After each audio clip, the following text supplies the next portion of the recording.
Seorang hakim wanita termuda berusia 23 tahun menderita demam tinggi yang tak dapat dijelaskan selama 4 hari berturut-turut. Saat seorang dokter dengan hati-hati hendak menurunkan celana pasiennya untuk pemeriksaan, pemandangan yang terhampar di depan matanya membuatnya langsung berlutut di tempat.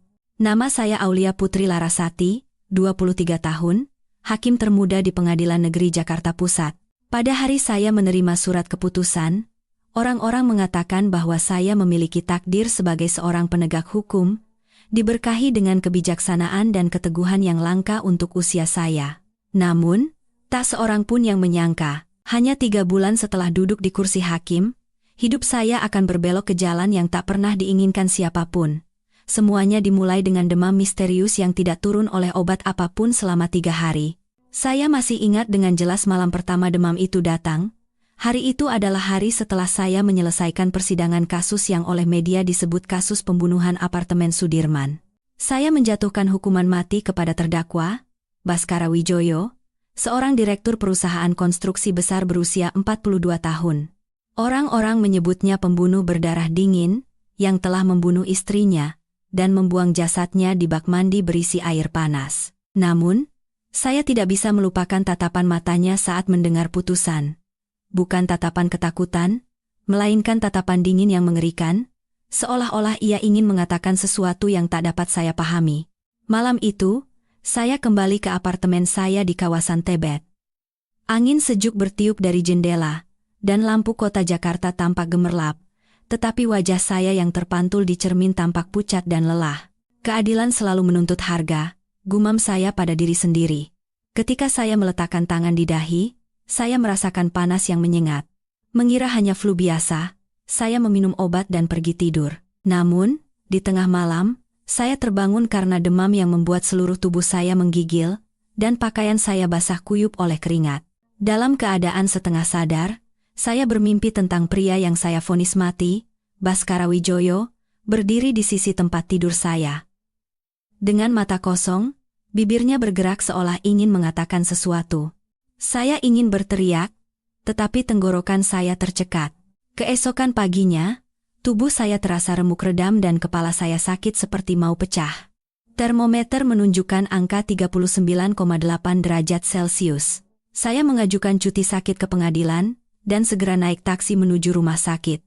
Seorang dokter muda bertanya dengan wajah cemas, "Sudah berapa lama demam tinggi?" "Sejak semalam," jawab saya. Tapi anehnya, saya tidak merasa sakit tenggorokan atau batuk sama sekali. Dokter itu mencatat sesuatu dan berkata, "Kita lakukan tes darah dan USG perut. Bisa jadi infeksi saluran kemih atau demam virus." Hasil tes yang keluar sore itu menunjukkan semuanya normal. Saya hanya diberi resep penurun panas dan cairan infus. Namun, pada malam kedua, demam kembali dengan lebih hebat.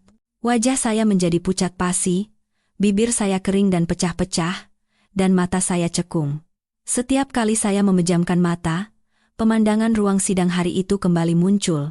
Suara ketukan palu, jeritan, dan tatapan tajam, sang terpidana mati. Seseorang seolah berbisik di telinga saya, "Kamu salah menghakimi. Aku tidak membunuh istriku." Saya terlonjak bangun dengan jantung berdebar kencang dan keringat dingin mengalir di leher. Di kamar rumah sakit yang serba putih, di bawah cahaya lampu neon, wajah saya di cermin tampak seperti orang lain, begitu mengerikan. Pada pagi hari ketiga, kepala dokter rumah sakit datang untuk visit. Beliau adalah seorang dokter senior berpengalaman, dengan penampilan yang tampak tegas namun sorot matanya ramah. Ia berkata kepada dokter muda, "Kasus ini aneh, tidak ada bakteri, virus, atau efek samping obat, tapi suhunya di atas 39 derajat. Kita harus memeriksa seluruh tubuhnya lagi." Ia menatap saya dan berkata dengan suara lembut namun penuh pertimbangan, "Ibu Hakim Aulia, apakah saya boleh memeriksa Anda lebih teliti? Mungkin ada luka atau reaksi aneh di tubuh Anda yang belum kami temukan." Meskipun sedikit malu, saya mengangguk. Mungkin karena profesi saya sebagai hakim, saya selalu menjaga diri dengan sangat ketat dan tanpa celah, tetapi tatapan matanya memberikan kepercayaan. Di dalam kamar, hanya terdengar bunyi bip. Bip. Bip. Dari monitor detak jantung. Saat ia dengan hati-hati menurunkan selimut, saya merasakan udara dingin menyentuh kulit.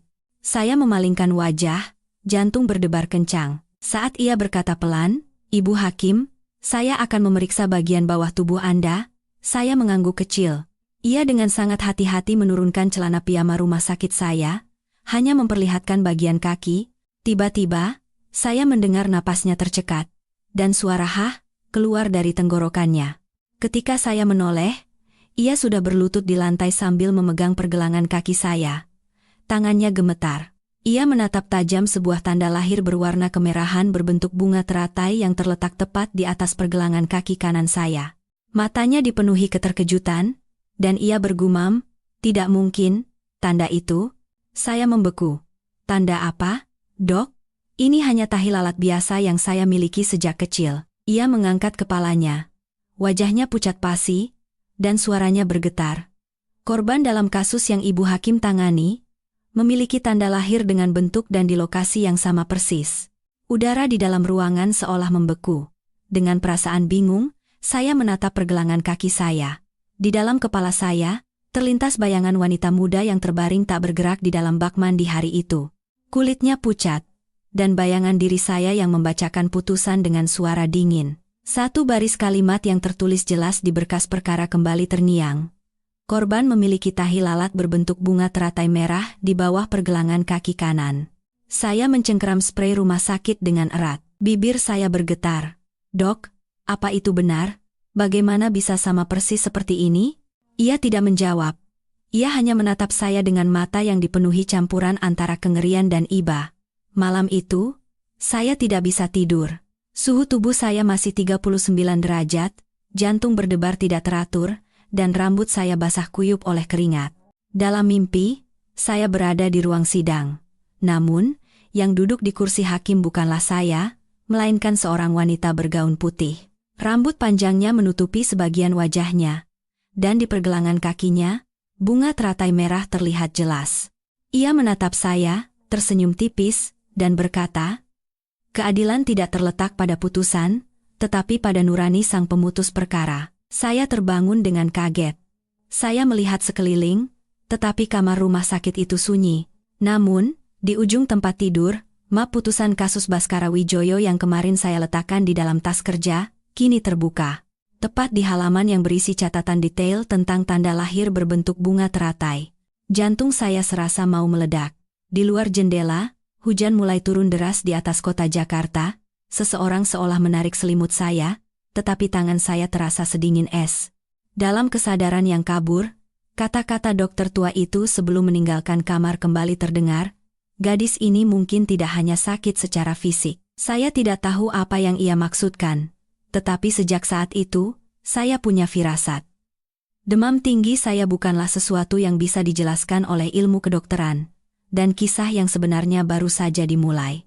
Keesokan paginya, saya terbangun oleh sinar matahari yang menembus jendela. Di tengah sakit kepala yang berdenyut dan rasa berat yang menekan seluruh tubuh, suhu tubuh saya belum juga turun, dan seluruh energi seolah terkuras habis. Kamar rumah sakit yang kosong terasa sunyi mencekam. Di kursi tempat Dr. Handoko Wirawan, kepala dokter itu, duduk semalam, masih ada bekas samar. Semuanya terasa seperti mimpi, tetapi sentuhan tangannya yang gemetar saat menyentuh tanda lahir saya terasa begitu nyata.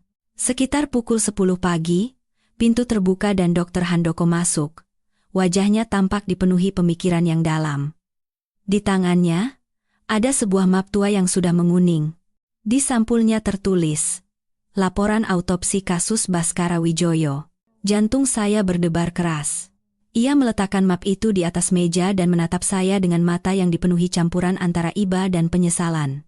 "Hakim Aulia, semalam saya tidak bisa tidur sama sekali.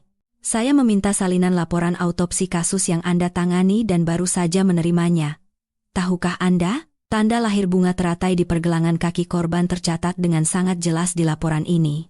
Saya membandingkannya dengan foto rekam medis Anda, dan setiap garisnya sama persis. Ini tidak mungkin kebetulan." Saya mencengkeram selimut. Suara saya serak.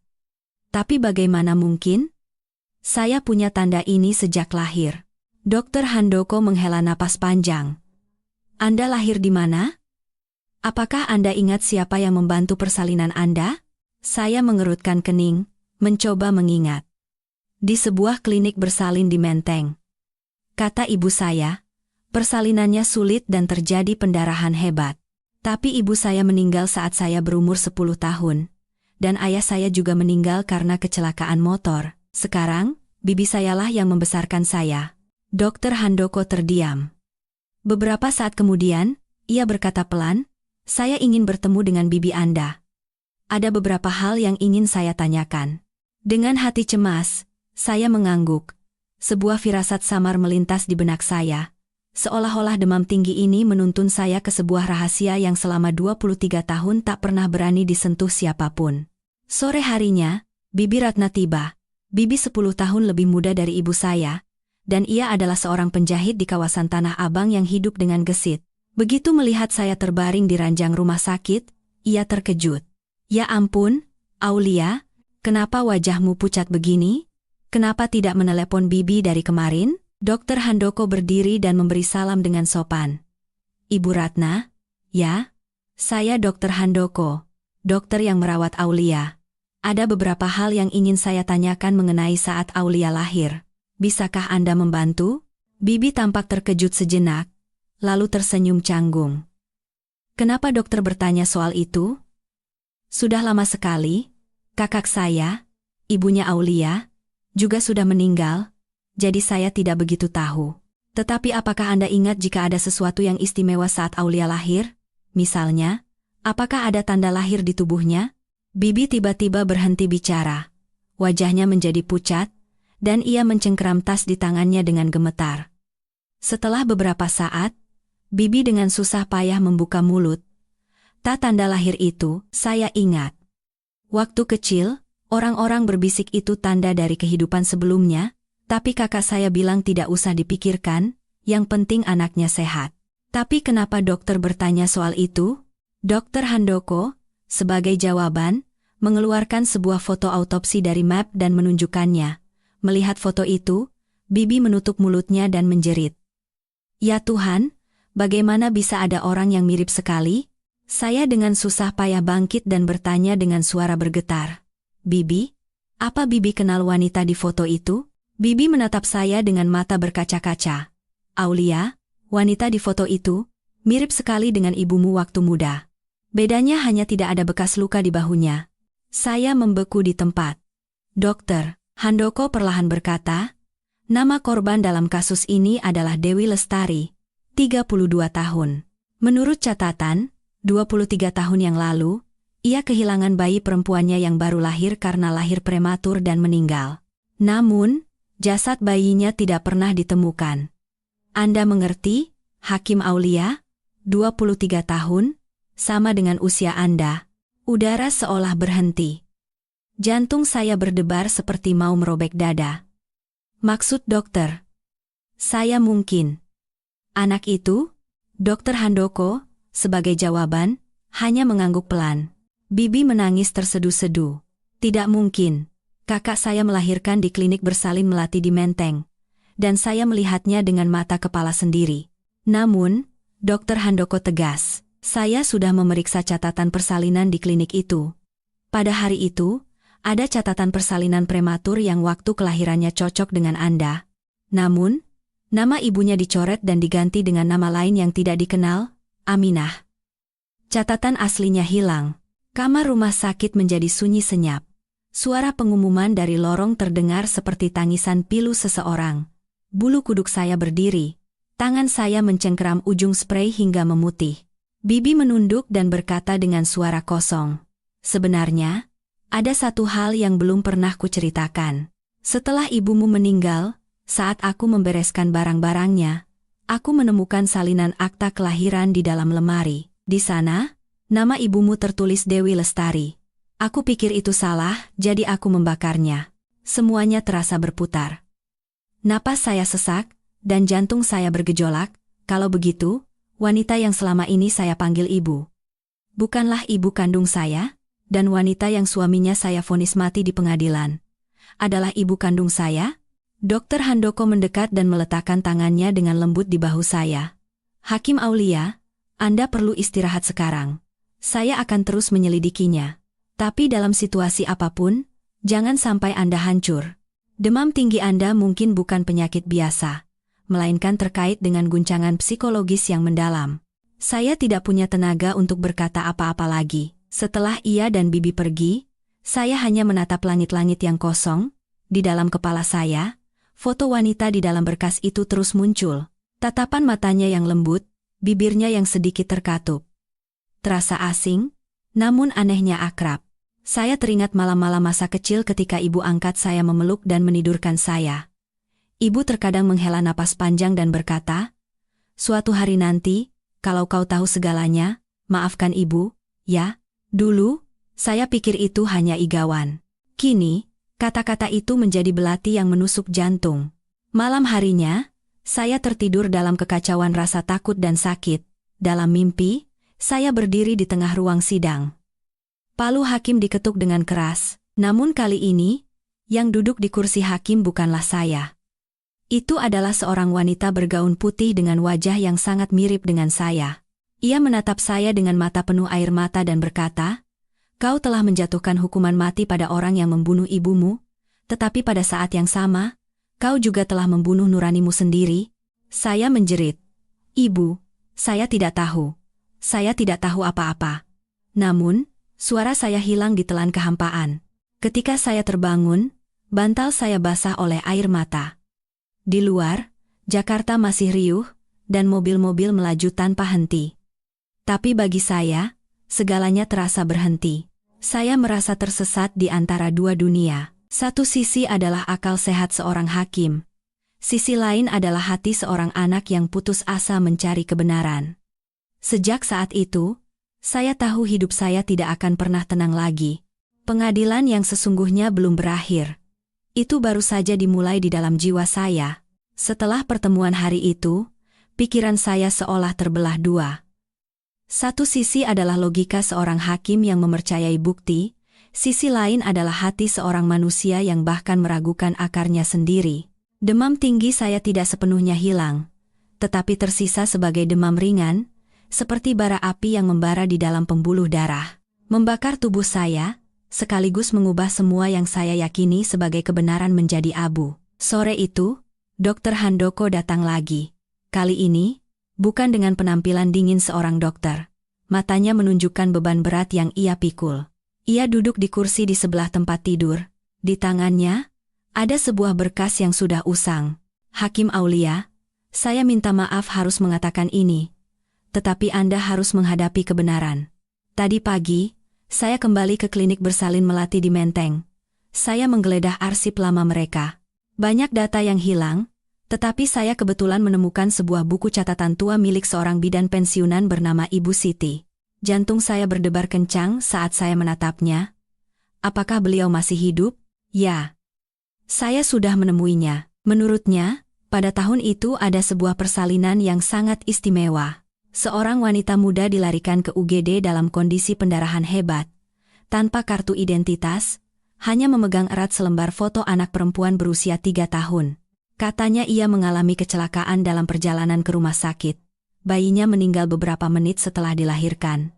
Tapi yang aneh, keesokan paginya, bidan yang jaga malam menemukan bayi lain di inkubator.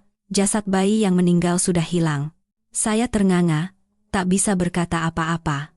"Dokter," Handoko melanjutkan dengan perlahan, "Nenek Siti bilang, setelah wanita itu sadar, ia menangis histeris sambil berteriak bayiku ditukar. Tapi tidak ada yang percaya, dan kasus itu ditutup diam-diam. Seminggu kemudian, ia keluar dari rumah sakit dan menghilang tanpa jejak. Dengan tangan gemetar, saya memegang lengannya. Lalu, tidak ada yang tahu siapa yang menukar bayi itu." Dr. Handoko menggelengkan kepala. Di buku harian bidan itu, hanya ada satu nama yang disebutkan. Seorang wanita berjas putih dengan papan nama Aminah. Saya menahan napas. Nama itu. Nama yang sama yang tertulis di catatan kelahiran saya. Dr. Handoko mengangkat kepalanya dan menatap saya. Suaranya terdengar samar seperti angin. "Aulia, saya tahu Anda seorang penegak hukum dan butuh bukti. Tetapi terkadang, kebenaran ada di tempat yang tidak bisa dicatat. Saya yakin Anda adalah bayi yang ditukar hari itu. Dan wanita yang suaminya Anda vonis mati, Dewi Lestari, adalah ibu kandung Anda." Saya menjerit dan menangis sejadi-jadinya. Tidak. Tidak mungkin. Bagaimana bisa ada hal sekejam ini? Dokter Handoko menatap saya dengan mata penuh kesedihan. Kekejaman itulah yang disebut karma. Ada pengadilan yang diputuskan oleh manusia, tetapi ada juga pengadilan yang sudah ditetapkan di dunia yang tak terlihat. Mendengar itu, tulang punggung saya terasa dingin. Sejak kecil, saya tidak percaya pada hal-hal spiritual. Tetapi setelah mengalami demam ini, semua yang saya alami tidak bisa dijelaskan dengan ilmu pengetahuan. Setiap malam, saya bermimpi tentang sebuah kamar yang gelap. Seorang wanita duduk di samping tempat tidur bayi, menyanyikan lagu Nina Bobo dengan lembut. Suaranya selalu tercekat di bagian, Nina Bobo, oh Nina Bobo. Saya selalu terbangun di tengah mimpi itu dengan rasa sakit seolah jantung saya diremas. Keesokan harinya, saya meminta untuk pulang. Dokter Handoko mencoba mencegah, Anda belum pulih sepenuhnya, jangan memaksakan diri. Namun, saya berkata dengan tegas, Dok, jika apa yang Anda katakan benar, saya harus mencari tahu sampai akhir. Hari itu, langit Jakarta diselimuti awan kelabu. Saya pergi ke pengadilan dan meminta izin untuk memeriksa kembali semua berkas asli kasus Baskara Wijaya di ruang arsip. Petugas arsip menatap saya dengan curiga, tetapi tidak berani bertanya. Saya memeriksa lembar demi lembar, setiap foto, setiap kesaksian, dengan teliti. Saat membaca catatan pemeriksaan tempat kejadian, jantung saya serasa berhenti. Di atas meja rias korban, ada sebuah buku catatan kecil. Di dalamnya, terselip foto seorang anak perempuan berusia 2 tahun. Dan di bawah foto itu tertulis, untuk putri tercinta Mama, Aulia. Tangan saya gemetar hebat, dan berkas-berkas itu jatuh ke lantai. Saya terduduk di tempat. Napas saya sesak. Nama Aulia bukan diberikan oleh orang tua angkat saya. Itu adalah nama yang disimpan oleh wanita itu untuk putrinya yang hilang. Siapakah saya di dunia ini? Seorang hakim? Atau seorang anak yang ditukar, yang hidup dalam kebohongan selama 23 tahun? Menjelang malam, saya menemui Bibi Ratna. Melihat saya, Bibi tampak ketakutan. Aulia, sepertinya Bibi harus menceritakan yang sebenarnya. Sebenarnya, ibu kandungmu adalah orang yang sangat banyak membantu kakakku. Mereka sangat dekat. Seperti saudara. Pada hari ibu kandungmu kecelakaan, kakakku yang baru melahirkanmu juga dalam kondisi kritis karena pendarahan hebat. Kamu juga baru lahir dan sangat lemah, sepertinya akan meninggal sebentar lagi. Hari itu, seorang wanita berjas putih datang dan bilang, karena biaya rumah sakit mahal, dia akan merawat bayimu. Keesokan paginya, orang-orang bilang kamu sudah meninggal, tapi kakakku selalu percaya kamu masih hidup. Bibi menangis, dan saya hanya bisa berdiri terpaku di tempat. Kamar sempit itu terasa berputar. Saya sadar, selama ini semua ini berada dalam pusaran takdir. Malam itu, saya kembali ke rumah sakit untuk menemui Dokter Handoko. Ia masih bertugas di ruang praktiknya. Cahaya lampu kuning menerangi wajahnya yang lelah dan tua. Saya berkata, sekarang saya tahu segalanya. Tapi ada satu hal yang masih belum saya mengerti. Kenapa dokter berlutut saat melihat tanda lahir di pergelangan kaki saya? Dokter Handoko menatap saya lama, lalu berkata dengan suara rendah, karena sayalah dokter forensik yang menangani kasus itu. Sayalah orang pertama yang memeriksa jasad Dewi Lestari. Saat melihat tanda lahir itu, bulu kuduk saya berdiri. Karena itu sama persis dengan tanda lahir bayi yang ditukar yang dulu saya curigai. Anda mengerti? Saya berlutut bukan karena takut, itu karena rasa bersalah. Rasa bersalah karena saya diam, karena saya, baik ibu maupun anak, keduanya tidak bisa saya selamatkan. Tenggorokan saya tercekat, tak bisa berkata apa-apa. Rasa iba yang tak berkesudahan muncul dari dalam hati. Dokter Handoko berkata pelan, ada satu orang lagi yang harus Anda temui, orang yang Anda vonis mati, Baskara Wijaya. Ia terus-menerus mengaku tidak bersalah. Katanya orang lain yang membunuh istrinya, mungkin. Kebenaran masih ada di sana? Saya mengangkat kepala. Di tengah kegelapan, mata saya menyala. Saya ingin menemuinya. Dokter Handoko mengangguk. Saya akan mengaturnya. Tapi Anda harus mempersiapkan hati, terkadang, kebenaran bisa lebih mengerikan daripada vonis mati. Di luar, kilat menyambar, memantulkan wajah saya di cermin, mata itu bukan lagi mata seorang hakim yang angkuh. Itu adalah mata seorang anak yang tersesat dalam pusaran karma dan dosa. Saya tidak tahu apakah jalan di depan akan membawa saya pada kebenaran, atau mendorong saya ke jurang tanpa jalan keluar. Tetapi, tidak ada lagi jalan untuk kembali. Keesokan paginya, hujan deras mengguyur langit Jakarta, seolah-olah ingin membersihkan semua penderitaan yang menekan hati saya beberapa hari terakhir. Saya mengenakan mantel hitam dan langsung menuju rutan Salemba. Berkat Dokter Handoko yang sudah menelepon terlebih dahulu, saya diizinkan bertemu dengan Baskara Wijoyo dengan alasan meninjau ulang berkas perkara. Sepanjang perjalanan, hati saya campur aduk. Apakah saya pergi untuk mencari keadilan? Atau untuk mencari kepingan ingatan yang terkubur di kehidupan lampau? Pintu besi yang berat terbuka dengan suara berderit, seperti rintihan jiwa yang terkurung. Baskara Wijoyo duduk di ruang kunjungan. Baju tahanan yang sudah pudar, rambut dipotong pendek. Saat saya masuk, ia mengangkat kepala. Matanya yang dalam dan hitam menatap lurus ke arah saya. Bukan tatapan kebencian, itu adalah tatapan yang dipenuhi keterkejutan dan iba. Hakim Aulia Putri. Sapanya dengan suara serak. Saya mengangguk, mencoba menjaga ketenangan. Ya, saya datang untuk menanyakan beberapa hal tentang kasus ini.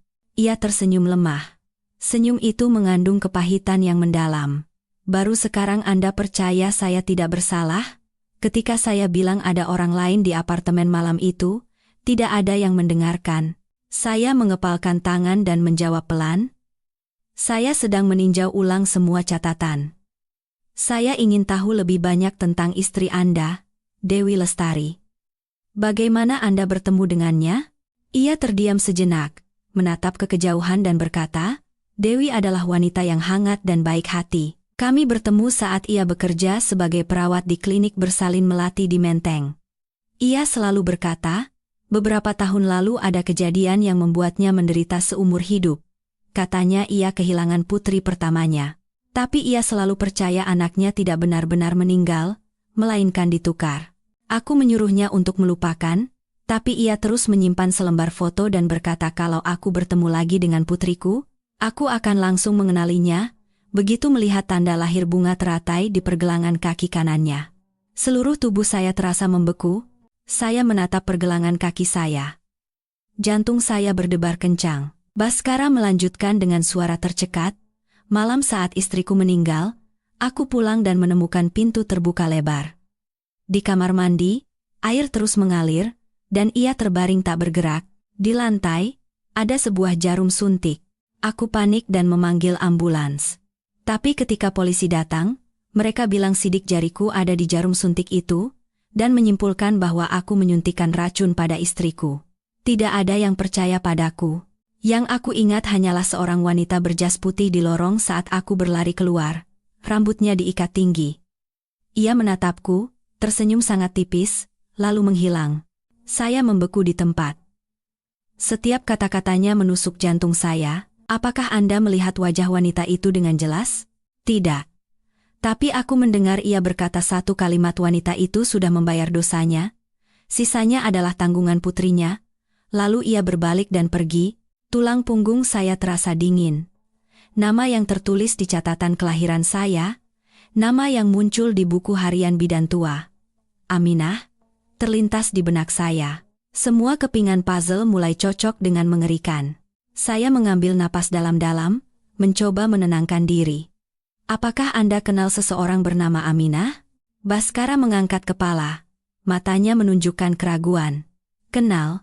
Ia perawat yang bekerja bersama Dewi. Mereka dekat, tapi setelah insiden bayi tertukar di rumah sakit, ia tiba-tiba berhenti. Dewi beberapa kali curiga dialah yang melakukannya, tapi tidak ada bukti. Dewi pernah bilang, setiap kali pergi ke vihara, Aminah selalu berdoa seperti ini, jika anakku masih hidup, biarkanlah ia hidup dalam kemewahan, dan biarlah semua karmaku kutanggung sendiri. Saya bertanya dengan suara bergetar, menurut Anda, mengapa istri Anda meninggal? Saya tidak berpikir itu bunuh diri. Saya yakin itu perbuatan orang lain, untuk menjebak saya. Sekarang, setelah mendengar cerita Anda bahwa Anda bertemu dengan Dr. Handoko, saya semakin yakin. Ruang kunjungan menjadi sunyi, Hanya terdengar suara tetesan hujan yang mengenai atap. Saya menatap Baskara Wijoyo. Untuk pertama kalinya dalam hidup, saya merasa begitu kecil dan tidak berdaya. Orang yang memegang timbangan keadilan, kini bahkan tidak bisa membedakan mana yang hitam dan putih, mana kisah yang penuh penderitaan. Saya berkata pelan, "Jika Anda benar-benar tidak bersalah, saya akan mempertaruhkan segalanya untuk mengembalikan keadilan bagi Anda." Ia menatap saya. Matanya yang seolah telah kehilangan cahayanya karena lama di penjara, kini memancarkan secercah kepercayaan. "Terima kasih, tapi terkadang, keadilan tidak berasal dari pengadilan, melainkan dari kebenaran di hati orang yang hidup. Jika Anda menemukan kebenaran, tolong beritahu saya agar Dewi bisa tenang." Tenggorokan saya tercekat, tidak bisa menjawab. Ketika saya keluar dari rutan, hujan masih turun deras. Saya menengadah ke langit. Air hujan bercampur dengan air mata yang mengalir. Di dalam kepala, kalimat itu terus terngiang, sisanya adalah tanggungan putrinya. Malam itu, saya tidak bisa tidur. Setelah menggeledah semua berkas tua lagi, saya memutuskan untuk menemui bidan pensiunan itu, Ibu Siti. Rumahnya berada di sebuah gang sempit di daerah Cempaka Putih. Pagar berlumut, pintu kayu yang berderit. Ketika saya mengetuk pintu, suara tua dan lemah terdengar. "Siapa?" "Saya Aulia Putri. Saya ingin bertanya tentang kejadian 23 tahun lalu di klinik bersalin Melati." Nenek itu membuka pintu, menatap saya lama, lalu mundur dengan hati-hati. "Kamu?" "Ya." Saya terkejut. "Nenek kenal saya?" Nenek itu mengangguk dengan suara gemetar. Saya langsung tahu. "Tanda lahir di pergelangan kakimu itu." Saya ingat jelas. "Kamulah bayi hari itu. Aku melihatmu dibawa keluar dari ruang bersalin. Tapi aku tidak bisa bicara. Aku diancam akan dibunuh. Seorang wanita bernama Aminah datang dan bilang ibumu terkena stroke. Jadi bayinya harus segera dipindahkan ke rumah sakit lain. Aku hanya seorang bidan, tidak punya wewenang memutuskan. Tapi keesokan paginya, aku melihat jasad bayi lain dengan nama dan catatan yang sama denganmu dibawa ke tempat kremasi. Aku langsung tahu bayi yang sebenarnya telah ditukar." Saya memegang tangan nenek itu. Air mata saya tumpah. "Nenek, ibu saya. Dewi Lestari, kan?" Ibu Siti mengangguk. Air mata mengalir di pipinya yang keriput. "Benar. Ibumu menangis selama bertahun-tahun. Katanya ia ingin mendengar suara tangisan putrinya sekali lagi. Bagaimana dengan Aminah? Belakangan aku dengar, wanita itu bekerja di sebuah klinik swasta, lalu menghilang. Ada yang bilang ia menjadi biksuni untuk membersihkan karma duniawinya." Saya membeku di tempat. Membersihkan karma. Dua kata itu membuat saya merinding. Apakah semua ini hanyalah rangkaian sebab akibat? Ibu kehilangan anaknya dan dibunuh secara tidak adil. Saya dibesarkan di keluarga lain, dan akhirnya menjadi orang yang menjatuhkan hukuman pada orang yang menanggung karma yang tidak adil. Dalam perjalanan pulang, kepala saya serasa mau pecah. Malam itu, Jakarta anehnya sunyi. Cahaya lampu jalan berkilauan di atas aspal yang tergenang air hujan. Saya memarkir mobil di dekat Vihara Dharma Bakti dan masuk untuk menyalakan dupa. Di tengah kepulan asap dupa yang samar, tiba-tiba saya melihat bayangan seorang wanita bergaun putih di ujung koridor. Sosoknya kabur, tetapi saya langsung tahu itu adalah ibu. Ia menatap saya, tersenyum lembut, lalu berkata pelan, "Anakku, jangan takut. Semuanya sudah ditakdirkan. Carilah orang yang telah menukarmu. Hanya ketika kebenaran terungkap, barulah ibu dan kau bisa benar-benar bebas." Angin bertiup, dan asap dupa buyar. Ketika saya mengangkat kepala, bayangan putih itu sudah hilang. Tetapi saya tahu, saya telah mendapatkan jawaban. Wanita dalam kegelapan, Aminah. Dialah simpul dari semua kejahatan ini. Dan saya harus menemukannya, apapun risikonya. Malam itu, saya meninggalkan vihara. Hati saya kacau, tetapi di dalam dada, sebuah api mulai menyala. Api keadilan, api kasih ibu, dan api satu jiwa yang ingin dibebaskan. Selama 3 hari, saya tidak bisa tidur. Setiap kali memejamkan mata, sosok wanita bergaun putih itu muncul.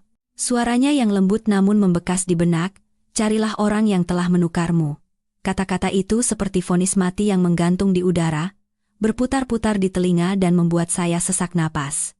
Saya tahu dengan jelas, saya harus melacak keberadaan wanita yang menjadi pusat dari semua misteri ini, Aminah. Saya mulai dari tempat semuanya berawal, klinik bersalin di Menteng itu. Catatannya sudah usang, tetapi untungnya beberapa perawat senior masih bekerja di sana. Ketika saya memperkenalkan diri sebagai Hakim Aulia Putri, mereka menatap saya dengan campuran antara rasa ingin tahu dan waspada.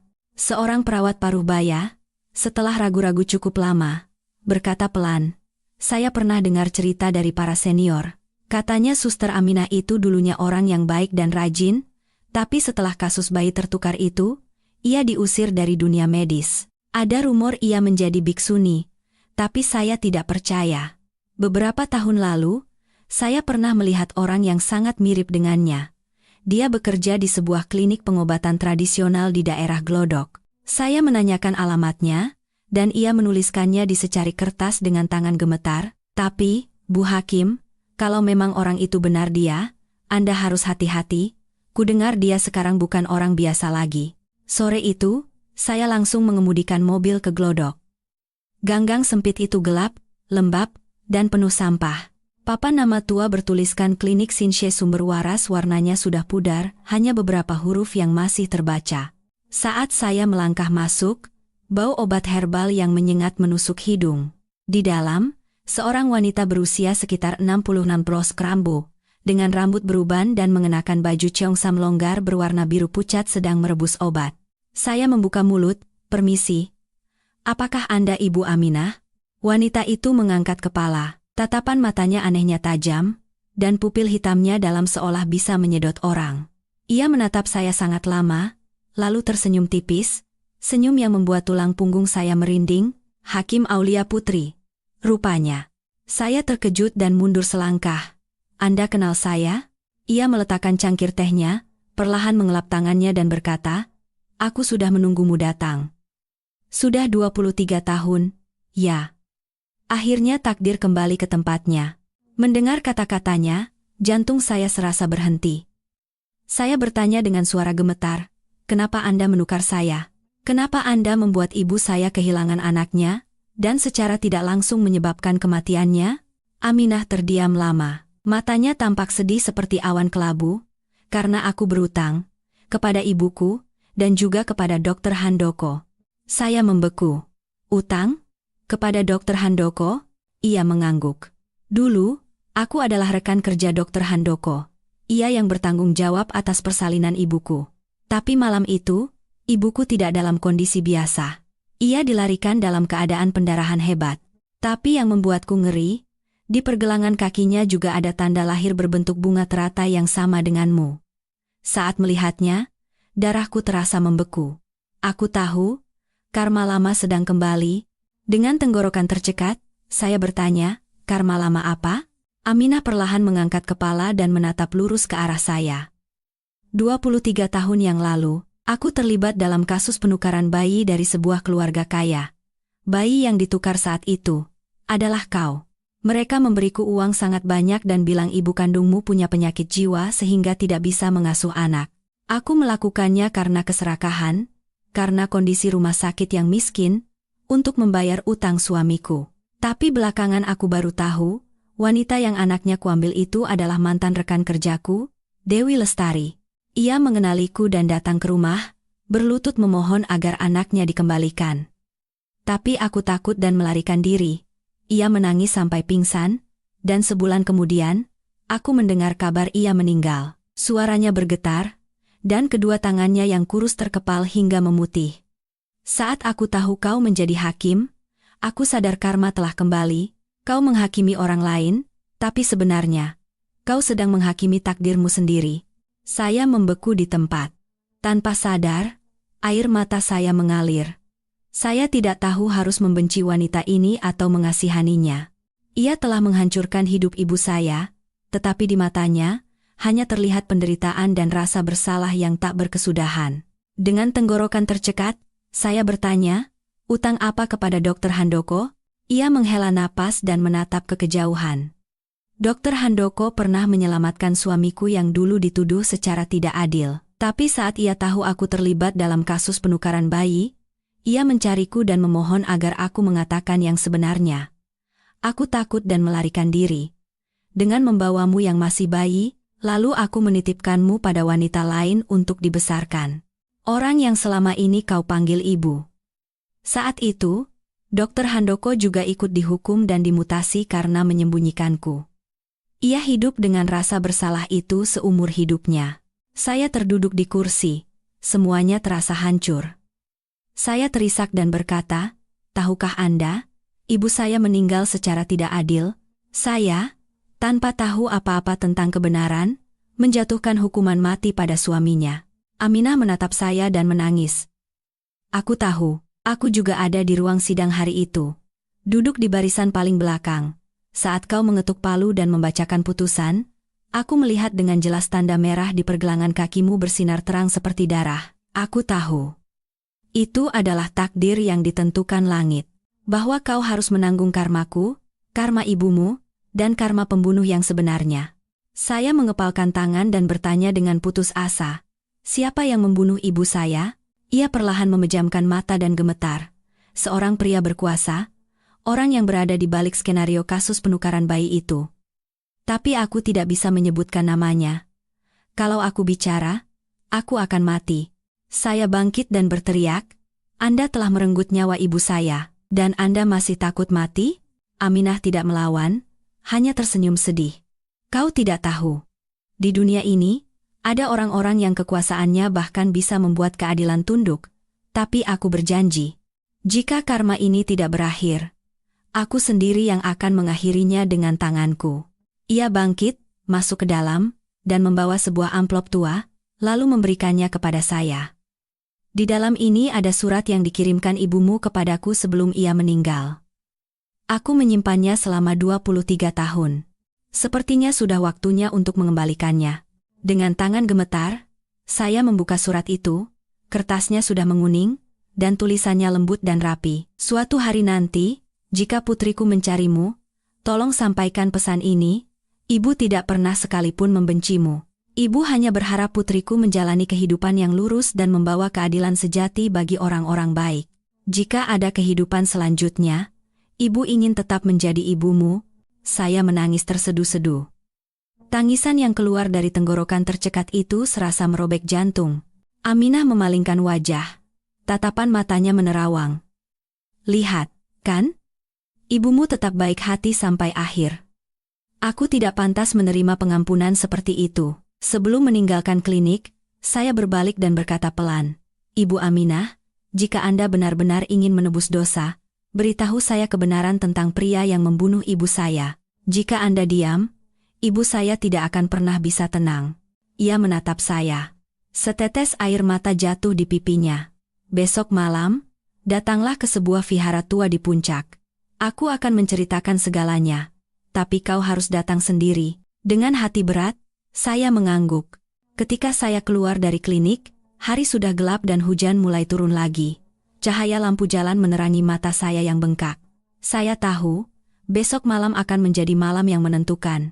Malam di mana semua kebenaran akan terungkap, atau malam di mana seseorang harus membayarnya dengan nyawa. Keesokan malamnya, langit Jakarta kembali menumpahkan hujan. Suara tetesan air yang menghantam kaca mobil dan desau angin yang menyapu ranting-ranting pohon bercampur aduk, membuat perjalanan menuju puncak terasa sangat mencekam. Saya mengemudi perlahan, hati saya berat serasa ribuan ton. Kata-kata Aminah kemarin, seperti bisikan arwah, terus berputar di telinga dan menggores jantung saya. Besok malam, di vihara tua di puncak, aku akan menceritakan segalanya. Tapi kau harus datang sendiri. Vihara itu terletak jauh di dalam sebuah jalan kecil yang gelap. Hanya cahaya remang-remang yang terlihat dari kejauhan, dan yang terdengar hanyalah suara serangga dan bau dupa yang samar. Saya mematikan mesin mobil dan berdiri cukup lama di depan gerbang. Hujan baru saja reda, dan tanah terasa basah. Bulan sabit bersinar samar di antara awan, dan sekelilingnya sunyi mencekam. Sebuah lentera kecil bergoyang, menerangi patung Kuan Im yang tampak welas asih namun juga sedih. Saya melangkah masuk ke dalam aula utama. Suara sepatu saya menggema dingin di lantai yang dingin. Dari tempat dupa di atas altar, asap mengepul, tetapi tidak ada seorang pun di sana. Saya memanggil pelan, "Ibu Aminah, apa Anda di sini?" "Ini saya, Aulia. Tidak ada jawaban, hanya suara angin yang masuk melalui celah pintu kayu yang berderit. Semakin dalam saya melangkah, rasa cemas saya semakin besar. Tepat pada saat itu, saya melihat sebatang lilin bergoyang di ujung koridor. Saya berjalan ke arah sana. Langkah saya terasa berat seolah menyeret batu. Di tengah sebuah ruangan kecil, Ibu Aminah sedang berlutut di depan patung Buddha. Ia mengenakan jubah biksuni berwarna nila, dan kepalanya sudah dicukur plontos. Di depannya, ada sebuah cermin perunggu tua dan secangkir air bening. Bau kemenyan yang pekat bercampur dengan bau obat herbal, membuat saya sesak napas. Saya memanggil, "Ibu Aminah," tanpa menoleh. Ia berkata dengan suara gemetar seolah datang dari dunia lain, "Kau sudah datang. Bagus. Malam ini, semua karma akan dilunasi." Saya mendekat, merasakan jantung saya berdebar seperti mau meledak. "Apa maksud Anda? Siapa yang membunuh ibu saya?" Ia perlahan bangkit dan berbalik. Cahaya lilin menerangi wajahnya yang pucat dan tirus. Matanya dalam dan basah oleh air mata. "Ingat apa yang dikatakan Dr. Handoko? Bahwa ada orang berkuasa di balik kasus penukaran bayi itu. Dialah dalang yang membuat kita semua hidup dalam dosa." Saya menahan napas. Suara saya pecah. "Siapa?" Aminah menatap lurus ke arah saya, bibirnya bergerak-gerak. "Ayah kandungmu." Saya membeku di tempat. "Ayah kandung? Bohong. Ayah saya meninggal karena kecelakaan saat saya berumur 10 tahun. Ia menggelengkan kepala, air matanya jatuh berlinang. "Pria itu bukan ayah kandungmu. Ayah kandungmu yang sebenarnya adalah seorang pria dengan kekuasaan besar. Direktur klinik bersalin melati pada tahun itu, Gunawan Wirawan, dialah yang menyuruhku menukarmu. Ia berselingkuh dengan ibumu, Dewi Lestari, dan saat ibumu hamil, ia takut skandal itu terungkap, jadi ia menyuruhku menyingkirkan bayinya. Semuanya dimulai dari sana." Saya terhuyung mundur. Kaki saya lemas, rasanya mau jatuh. "Tidak, tidak mungkin," Dr. Handoko bilang. Aminah berkata dengan suara tercekat. "Dr. Handoko tahu segalanya. Ia adalah bawahan Gunawan. Gunawan mengancam akan membunuh keluarganya jika ia buka mulut. Setelah Dewi meninggal, Dr. Handoko menderita rasa bersalah hingga jatuh sakit, dan ia hidup dalam penyesalan seumur hidupnya." Saya memegangi kepala saya. Air mata saya tumpah. Dunia terasa runtuh.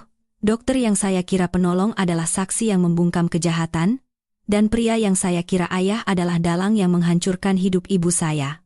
Dan saya yang menghakimi orang lain, ternyata hidup di tengah dosa darah daging saya sendiri. Dengan tenggorokan tercekat, saya bertanya, "Kenapa Anda tidak mengatakannya dari dulu? Kenapa baru sekarang?" Aminah tersenyum pedih. "Karena baru sekarang aku punya keberanian. Selama 20 tahun lebih, aku hidup dalam ketakutan, dihantui bayangan Dewi. Setiap malam, ia datang dalam mimpiku, menangis dan berkata ingin memeluk putrinya untuk terakhir kalinya. Malam ini, aku akan mengadakan upacara untuknya, dan juga untuk membersihkan dosaku." Ia mengeluarkan sepucuk surat dari balik jubahnya dan memberikannya kepada saya. "Ini surat wasiat yang kutulis. Semua fakta sudah kutulis di sini. Setelah aku mati, serahkan ini ke pihak berwajib, agar arwah ibumu tidak lagi gentayangan." Dengan tangan gemetar, saya menerima surat itu. Rasa cemas memenuhi hati saya. "Apa maksud Anda? Anda akan baik-baik saja?" "Kita pergi ke kantor polisi bersama-sama dan ungkapkan semuanya." Ia menggelengkan kepala dan tersenyum pahit. "Tidak, Aulia. Hidupku cukup sampai hari ini. Setiap malam, wajah ibuku muncul. Mungkin hanya dengan kematian, ia akan memaafkanku." "Jangan bicara seperti itu," teriak saya sambil menangis. "Ibu sudah memaafkan Anda," tertulis jelas di suratnya. "Anda tidak punya hak untuk lari dengan cara mati." Tetapi Aminah hanya tersenyum. Tatapan matanya semakin menerawang. Tiba-tiba, ia mengambil cangkir berisi air bening di atas meja dan meminumnya dalam sekali teguk. Saya terkejut, berlari, dan merebut cangkir itu dari tangannya. "Apa yang Anda lakukan?" Ia menatap saya, berkata dengan suara yang semakin lemah, "Di dalam cangkir itu ada racun. Aku sendiri yang memilihnya untuk mengakhiri utang ini dengan ringan." "Tidak." Saya menjerit, menopang tubuhnya yang gemetar. Saya akan panggil ambulans. Ia memegang tangan saya, berkata dengan suara terputus-putus, "Jangan. Anakku. Hiduplah dengan tenang. Untukku dan untuk ibumu." Tangannya jatuh lemas, dan tubuhnya ambruk ke dalam pelukan saya. Seluruh tubuh saya gemetar. Air mata bercampur dengan hujan jatuh bersama darah yang mengalir dari sudut mulutnya. Saya menjerit. Jeritan saya yang menggema di vihara yang sunyi itu terkubur dan buyar oleh suara lonceng malam yang kebetulan mulai berdentang. Angin dingin bertiup, lilin bergoyang, lalu padam. Di tengah kegelapan, tiba-tiba saya melihat bayangan seseorang berdiri di luar jendela, seorang pria jangkung berjas hitam, berdiri tak bergerak seperti batu. Saya berlari keluar, tetapi hanya ada secari kertas basah yang tertinggal. Di sana tertulis dengan tulisan tangan yang miring, "Jangan menggali terlalu dalam. Ada kebenaran yang lebih baik dibiarkan terkubur." Saya memegang kertas itu dan gemetar. Hawa dingin merayap di tulang punggung saya. Siapa yang datang ke sini sebelum saya? Apakah Gunawan, orang yang ingin menyembunyikan kebenaran, atau ada orang lain di belakangnya? Malam itu, saya terjaga hingga fajar di samping jasad Aminah. Angin dingin bertiup, dan suara biksu yang melantunkan sutra dari aula utama terdengar seperti doa pilu bagi orang yang telah tiada. Di depan patung Buddha, saya berbisik pelan, "Ibu, aku berjanji, kematian ibu dan ibu Aminah tidak akan sia-sia. Sekalipun keadilan tertutup, aku pasti akan menemukan kebenaran." Saat fajar mulai menyingsing, cahaya samar pagi menyinari cermin perunggu yang ditinggalkan Aminah. Di dalam cermin, terpantul wajah saya yang pucat, tetapi tanda lahir berbentuk bunga teratai merah di pergelangan kaki saya bersinar lebih terang dari sebelumnya. Saya tidak tahu apakah itu pertanda buruk, atau awal dari karma baru yang akan segera terbuka. Tetapi satu hal yang pasti, di jalan di depan, tidak ada lagi tempat untuk kembali. Dan Gunawan, orang yang bersembunyi di balik semua tragedi ini, harus saya hadapi, dengan putusan yang akan dijatuhkan oleh putrinya sendiri, yang telah ia buang. Setelah malam yang menentukan di vihara puncak itu, saya duduk termangu di tangga batu yang dingin hingga pagi, memandangi sinar matahari samar yang menembus sela-sela daun pohon bodi. Jasad Aminah diurus diam-diam oleh polisi, dan saya tetap di sana seperti orang yang kehilangan jiwa. Di tangan saya, surat terakhir yang ia tinggalkan masih tergenggam erat, surat yang berisi kebenaran seluruh hidup saya dan dosa generasi sebelumnya.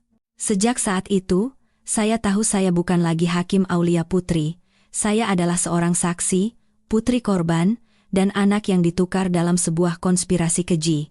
Ketika polisi datang untuk meminta keterangan, saya hanya berkata singkat, "Ia bunuh diri." Tapi di dalam amplop ini ada bukti penting. Saya ingin menyerahkannya ke pihak penyidik.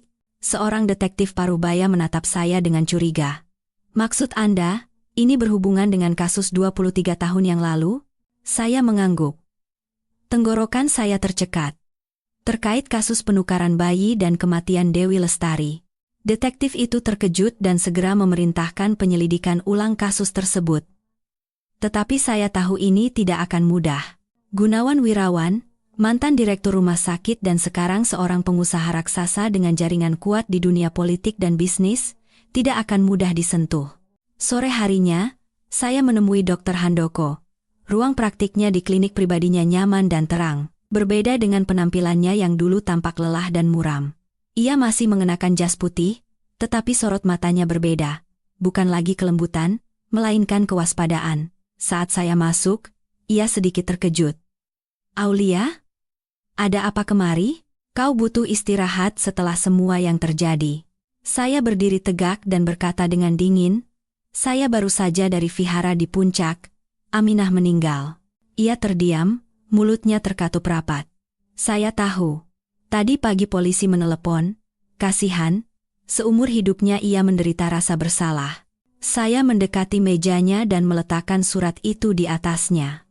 "Saya sudah membaca semuanya, tentang kasus penukaran bayi, ibu kandung saya, dan tentang Direktur Gunawan. Kenapa Anda membohongi saya? Kenapa selama ini Anda diam saja saat keadilan diinjak-injak?"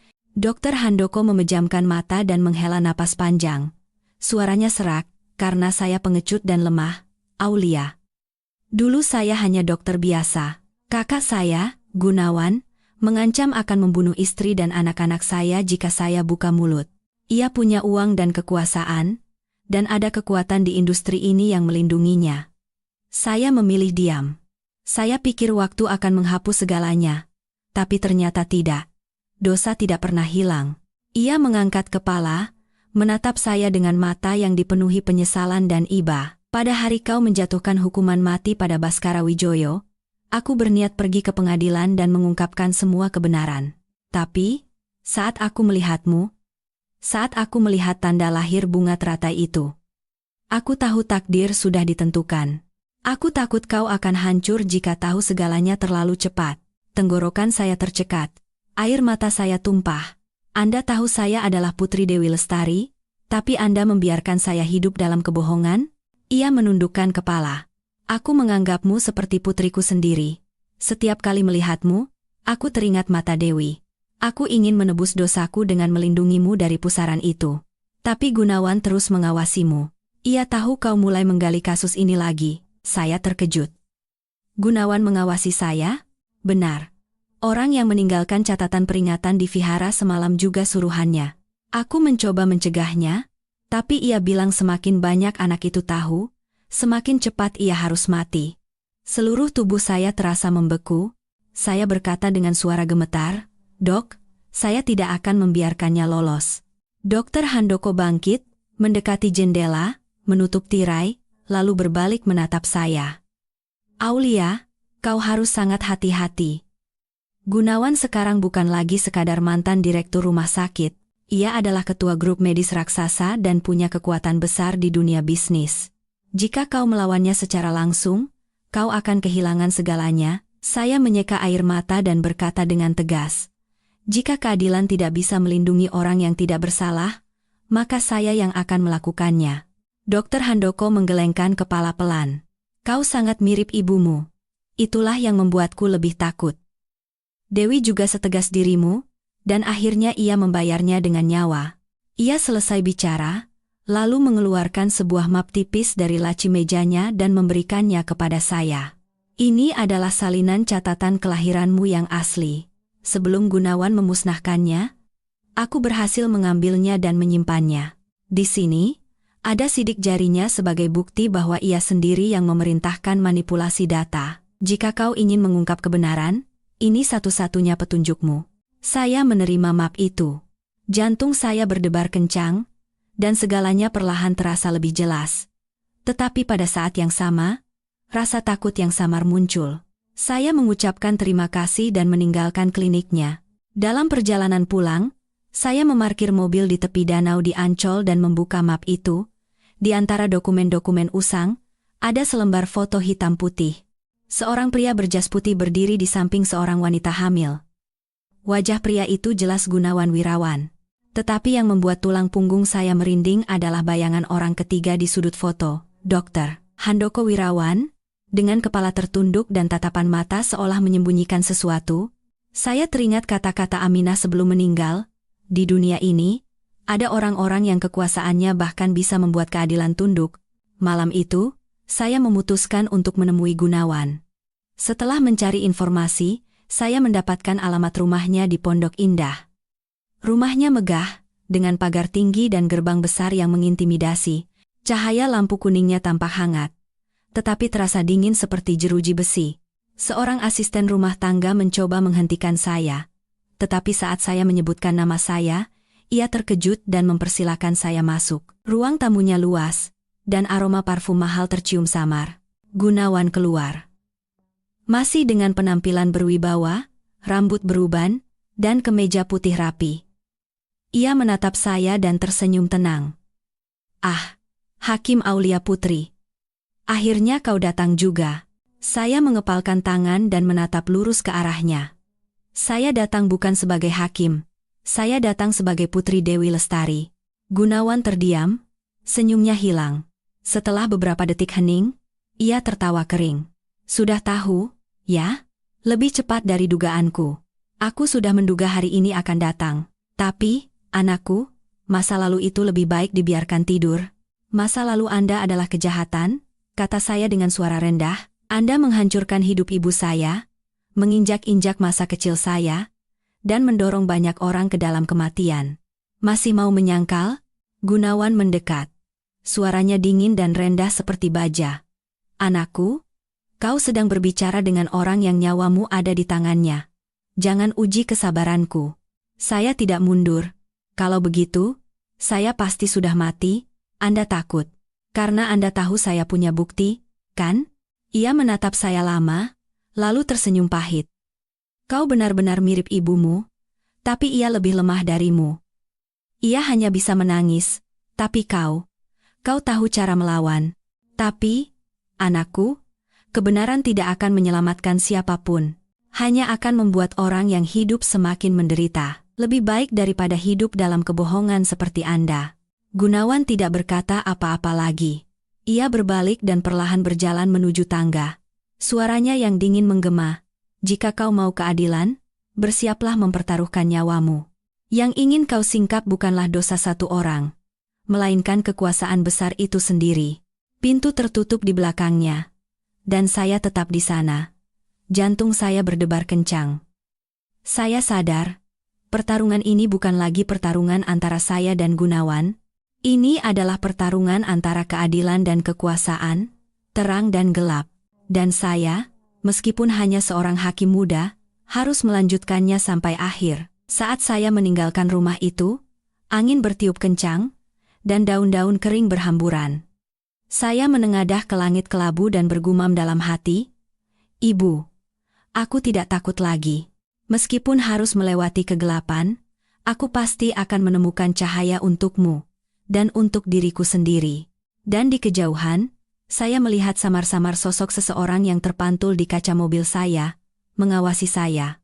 Sejak malam saya meninggalkan rumah Gunawan, hidup saya berubah total. Saya bukan lagi seorang hakim yang tenang dan adil. Saya menjadi orang yang hidup dalam ketakutan, selalu merasa ada yang mengikuti langkah saya. Setiap kali keluar rumah, sebuah sedan hitam selalu mengikuti saya dari kejauhan. Setiap malam, terdengar suara langkah sepatu di koridor apartemen.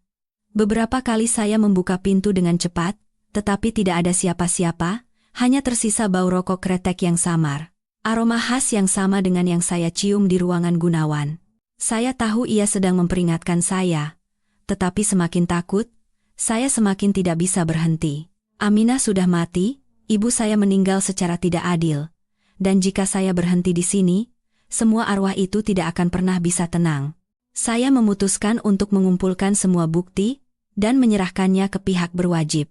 Namun, saat saya menghubungi teman saya di kejaksaan, ia berkata pelan, Aulia, kasus yang kau selidiki ini tidak sederhana. Gunawan tidak hanya punya uang, tapi juga punya kekuatan yang melindunginya di seluruh sistem.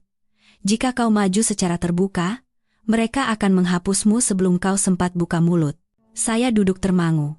Angin malam menyusup melalui celah pintu, membuat cahaya kuning di kamar bergoyang seolah akan padam.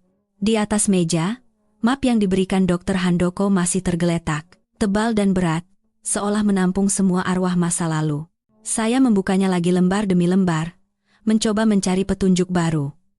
Di halaman terakhir, saya menemukan sesuatu yang aneh.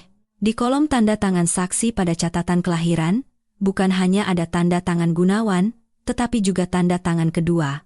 Handoko Wirawan, marga yang sama, nama yang mirip. Saya langsung sadar.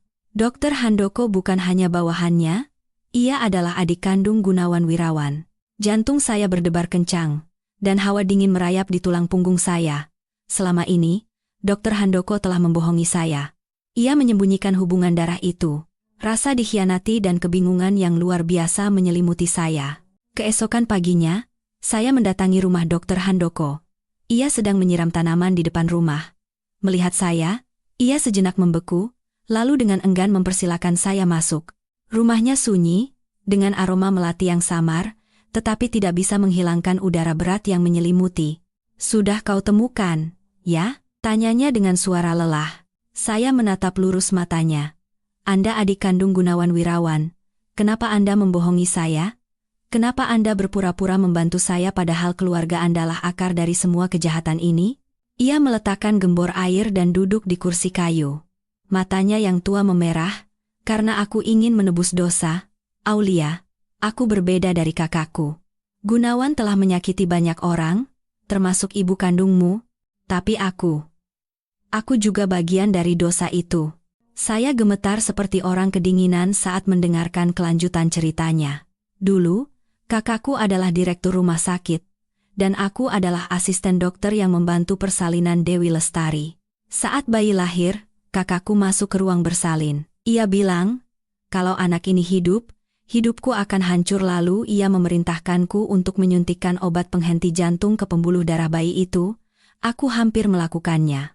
Tapi saat jarum suntik menyentuh kulitnya, bayi itu menangis begitu kencang sehingga tanganku gemetar dan aku hanya berhasil menyuntikkan setengah dosis. Bayi itu melemah tapi masih bernapas. Dan kakakku yang ketakutan menyuruh suster Aminah membawa bayi itu dan menukarnya. Aminah melakukannya, dan aku diam. Saya terkejut. Tangan saya sedingin es. Jadi, dokter hampir membunuh saya. Ia menundukkan kepala. Air mata mengalir di pipinya. Benar, akulah orangnya. Karena itulah sampai sekarang aku menanggung dosa ini. Setelah kejadian itu, aku mengundurkan diri, hidup bersembunyi, dan melakukan kegiatan sosial. Tapi takdir begitu kejam, mempertemukanmu lagi denganku. Seolah-olah untuk mengingatkanku bahwa dosa tidak pernah hilang. Saya mundur. Air mata mengalir tanpa henti. Kenapa Anda membohongi saya? Aku takut kau akan membenciku. Takut kau akan kehilangan akal sehat. Aku ingin kau hidup tenang. Tapi saat kau memutuskan untuk mulai menyelidiki, aku tahu saatnya telah tiba bagiku untuk menghadapi segalanya. Saya bertanya dengan suara gemetar. Lalu, kematian ibu saya juga didalangi oleh Gunawan? Ia mengangguk. Tidak ada bukti, tapi aku kenal kakakku, ia tidak akan pernah membiarkan orang yang tahu rahasianya hidup. Kematian Dewi Lestari bukan kecelakaan atau bunuh diri. Ia disuntik dengan obat yang membuat jantungnya berhenti seketika, dan jarum suntik dengan sidik jari suaminya hanyalah rencana untuk mengacaukan penyelidikan. Saya menutupi wajah saya dan terisak. Semuanya terlalu berat untuk ditanggung. Saya, anak yang ditukar, putri korban, ternyata hidup selama ini di antara orang-orang yang memiliki darah pelaku kejahatan. Dokter Handoko bangkit, mendekati saya, dan meletakkan tangannya di bahu saya. Aulia, jangan biarkan kebencian mengubahmu menjadi iblis. Carilah keadilan, tapi jangan ada lagi darah yang tumpah. Kakakku sekarang sudah berbeda. Ia bukan lagi sekadar dokter, ia adalah manusia yang telah dimakan oleh kekuasaan. Untuk menjatuhkannya, kau harus sangat cerdas. Saya menyeka air mata dan menatapnya. Maukah Anda membantu saya? Ia terdiam sejenak, lalu mengangguk, aku akan membantumu, tapi bukan untukmu. Ini untuk arwah Dewi Lestari. Saya meninggalkan rumahnya di tengah hujan sore itu, dengan hati yang kacau. Jakarta masih riuh, mobil-mobil melaju tanpa henti, tetapi semua suara terdengar asing bagi saya. Di tangan saya, tergenggam salinan dokumen asli, satu-satunya bukti yang bisa menjerat Gunawan. Saya tahu, sejak saat ini, tidak ada lagi tempat untuk mundur. Malam itu, ketika saya kembali ke apartemen, semuanya tampak seperti biasa, tetapi ada yang aneh. Pintu kamar yang jelas-jelas sudah saya kunci, kini sedikit terbuka. Dengan hati-hati, saya melangkah masuk ke dalam kamar yang gelap. Cahaya dari koridor adalah satu-satunya penerangan. Saya menekan saklar, tetapi lampu tidak menyala. Jantung saya berdebar kencang. Tiba-tiba, dari dalam kegelapan, suara seorang pria kasar terdengar, kau sudah terlalu jauh, Aulia. Saya langsung mengenali suara itu sebagai suara pria yang beberapa hari lalu berbicara di telepon dengan Gunawan. Siapa Anda? Saya mencoba menjaga ketenangan.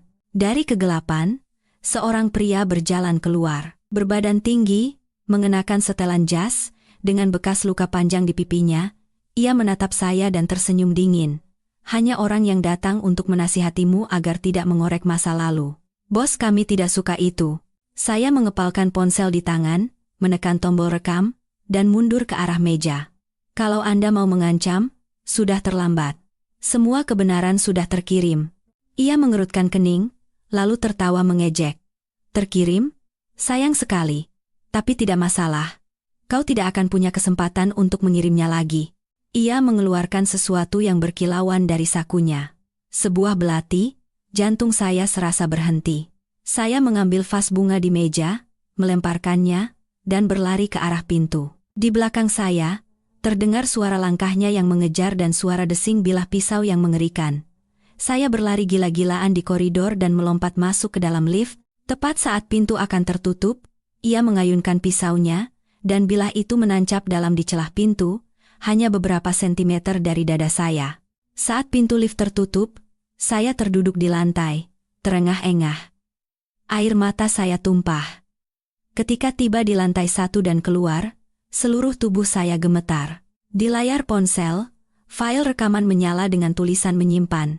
Di tengah air mata, saya tersenyum. Meskipun aku harus mati, kebenaran ini akan kuungkap ke dunia. Di luar, hujan turun lagi. Di tengah kegelapan Jakarta, saya sadar jalan saya bukan lagi sekadar penyelidikan, melainkan perang antara saya, putri korban, dengan kekuatan besar di kegelapan yang membeli keadilan dengan uang dan darah. Dan saya bersumpah, sekalipun harus dibayar dengan nyawa, saya akan membuat cahaya menembus tempat yang paling gelap. Malam itu, saya hampir tidak tidur. Setelah serangan mengerikan itu, pikiran saya kacau dan jantung saya masih berdebar kencang. Suara belati yang menancap di celah pintu lift terus terngiang di telinga, seperti garis antara hidup dan mati. Jika tidak segera bertindak, tidak akan ada kesempatan lagi. Gunawan tidak akan berhenti, ia akan terus mengejar saya. Saya duduk terpaku di meja. Cahaya lampu kuning yang samar menerangi wajah pucat saya. Ponsel yang berisi file rekaman masih menyala, dan tulisan rekaman berhasil disimpan memberikan secercah harapan. Dengan cepat, saya menyalin file itu ke 2 hard disk eksternal, dan salah satunya saya kirimkan ke teman saya, Danu, seorang jurnalis investigasi di sebuah media terkemuka. Ia pernah membantu saya dalam kasus sulit di masa lalu. Saya buru-buru mengirim pesan, Danu, jika terjadi sesuatu padaku, publikasikan file rekaman ini. Ini kebenaran tentang kasus penukaran bayi 23 tahun lalu dan Gunawan Wirawan. Setelah mengirim pesan, saya mematikan ponsel. Hati saya cemas, dan lengan saya yang tergores saat melarikan diri mengeluarkan darah. Tapi saya tidak merasakan sakit lagi, hanya kekosongan yang hampa. Pagi-pagi buta, saya memutuskan untuk meninggalkan Jakarta. Saya meminjam mobil seorang kenalan, dan langsung menuju pesisir Banten. Di jalan tol yang sepi, kabut pagi masih tebal. Sambil mengemudi, saya berpikir, sebelum bukti ini terungkap ke dunia, aku harus bersembunyi setidaknya selama beberapa hari. Namun, baru saja melewati jembatan, saya melihat sorot lampu depan yang menempel ketat di kaca spion. Sedan hitam itu lagi. Saya mencengkeram setir, jantung saya berdebar kencang, mobil di belakang mempercepat lajunya, menekan mobil saya, dan saya membanting setir, masuk ke jalan sempit yang menuju ke arah sungai. Di jalan berlumpur, mobil saya selip hebat. Saya menginjak rem mendadak, melompat keluar dari mobil, dan berlari gila-gilaan di antara ilalang. Di belakang, terdengar suara langkah kaki yang berat dan tergesa-gesa. Pada saat itu, dari kejauhan terdengar suara sirine mobil polisi, dan bayangan itu menghilang. Saya terduduk, terengah-engah, hujan gerimis mulai turun. Di tengah ketakutan yang luar biasa, saya melihat seorang pria parubaya berpayung mendekat. Dr. Handoko. Ia terengah-engah dan berkata dengan tatapan cemas, "Aku sudah mengawasimu semalaman. Aku tahu mereka akan bertindak. Kau tidak boleh berada di Jakarta lagi." Saya bertanya dengan suara gemetar. "Dokter juga diikuti?" Ia mengangguk. "Kakakku curiga aku yang menyerahkan dokumen itu padamu. Ia menempatkan orang di depan rumahku. Aku berhasil keluar berkat informasi dari seseorang. Aulia, kau harus percaya padaku. Gunawan sudah gila sekarang. Ia akan membunuh siapa saja yang tahu kebenaran." Saya menatapnya dan menangis. Saya hanya ingin mengungkap segalanya. Untuk ibu saya, untuk Aminah, dan untuk semua arwah yang tidak bisa tenang. Dr. Handoko meletakkan tangannya di bahu saya, dan berkata dengan suara sedih, "Ada satu hal yang belum kau tahu. Mungkin, kematian Dewi Lestari bukanlah akhir." Saya terdiam, mata saya membelalak menatapnya. "Apa maksud Anda?" Ibu saya tidak meninggal? Ia terdiam lama, lalu mengeluarkan selembar foto usang dari sakunya, foto yang diambil di sebuah vihara kecil, di antara para biksuni berjubah nila. Di barisan paling belakang, seorang wanita menunduk sehingga wajahnya hanya terlihat separuh. Tetapi saya langsung mengenali tatapan matanya. Ini foto yang diambil 3 tahun lalu di sebuah panti reda di Purwakarta. Wanita ini tercatat dengan nama murni. Saat aku melihat ini, seluruh tubuhku membeku. Mata itu, senyum itu, sosok itu. Tidak salah lagi, itu ibumu, Dewi Lestari. Kaki saya lemas, tangan saya gemetar hebat. Tapi, ibu kan sudah meninggal.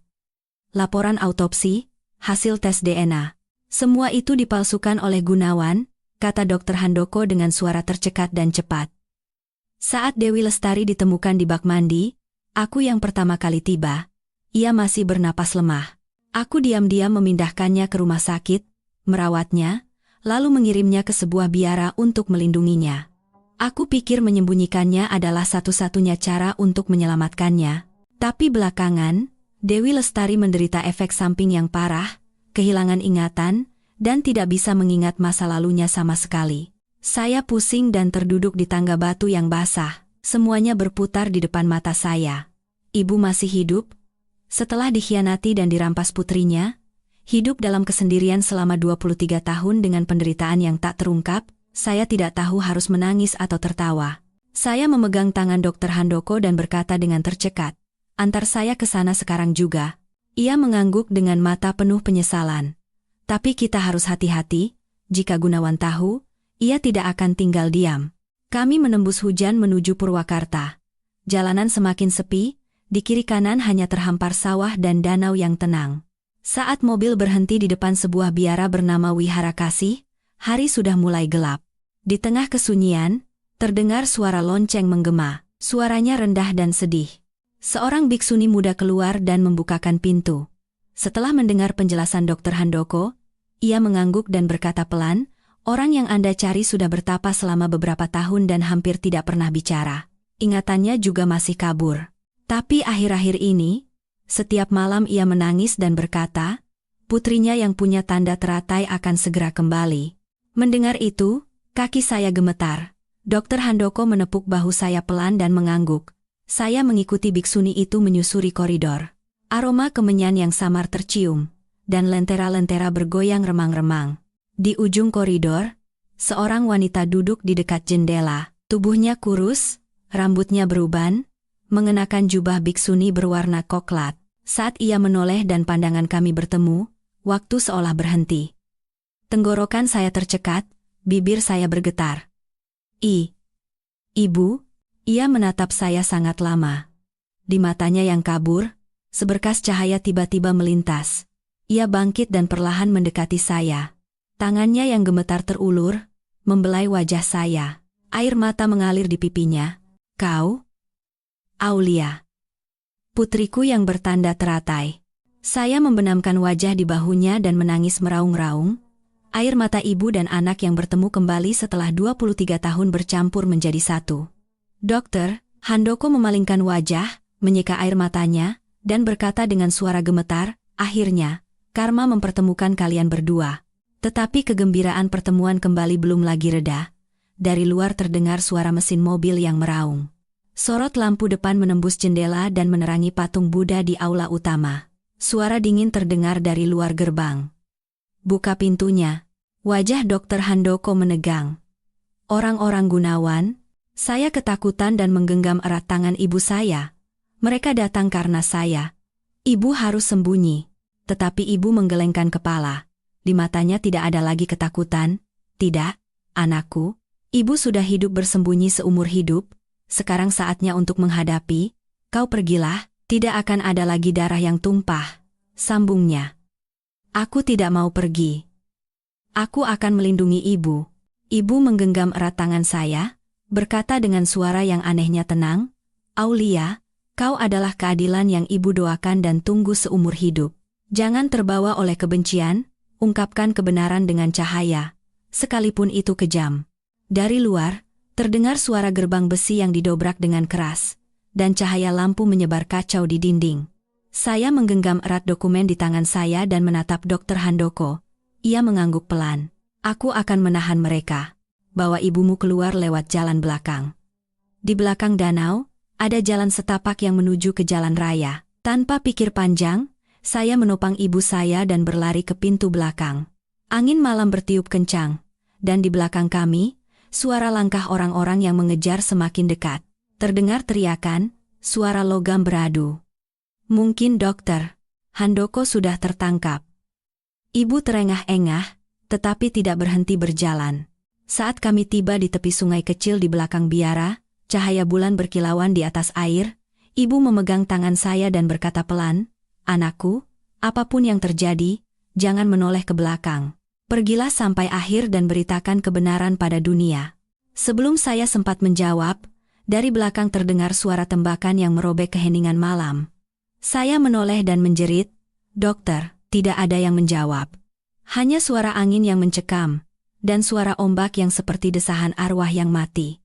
Saya menggenggam erat tangan ibu, air mata mengalir di pipi, di dalam hati, ketakutan berubah menjadi api. Jika kegelapan berani menyentuh kami, aku pasti akan membuat mereka membayar harganya. Dan saya tahu, perang yang sesungguhnya, akan pertarungan terakhir dengan Gunawan Wirawan, akan segera dimulai. Suara tembakan malam itu seolah merobek segalanya. Saya dan ibu bersembunyi di balik ilalang di tepi danau. Napas kami terengah-engah, jantung kami serasa mau meledak.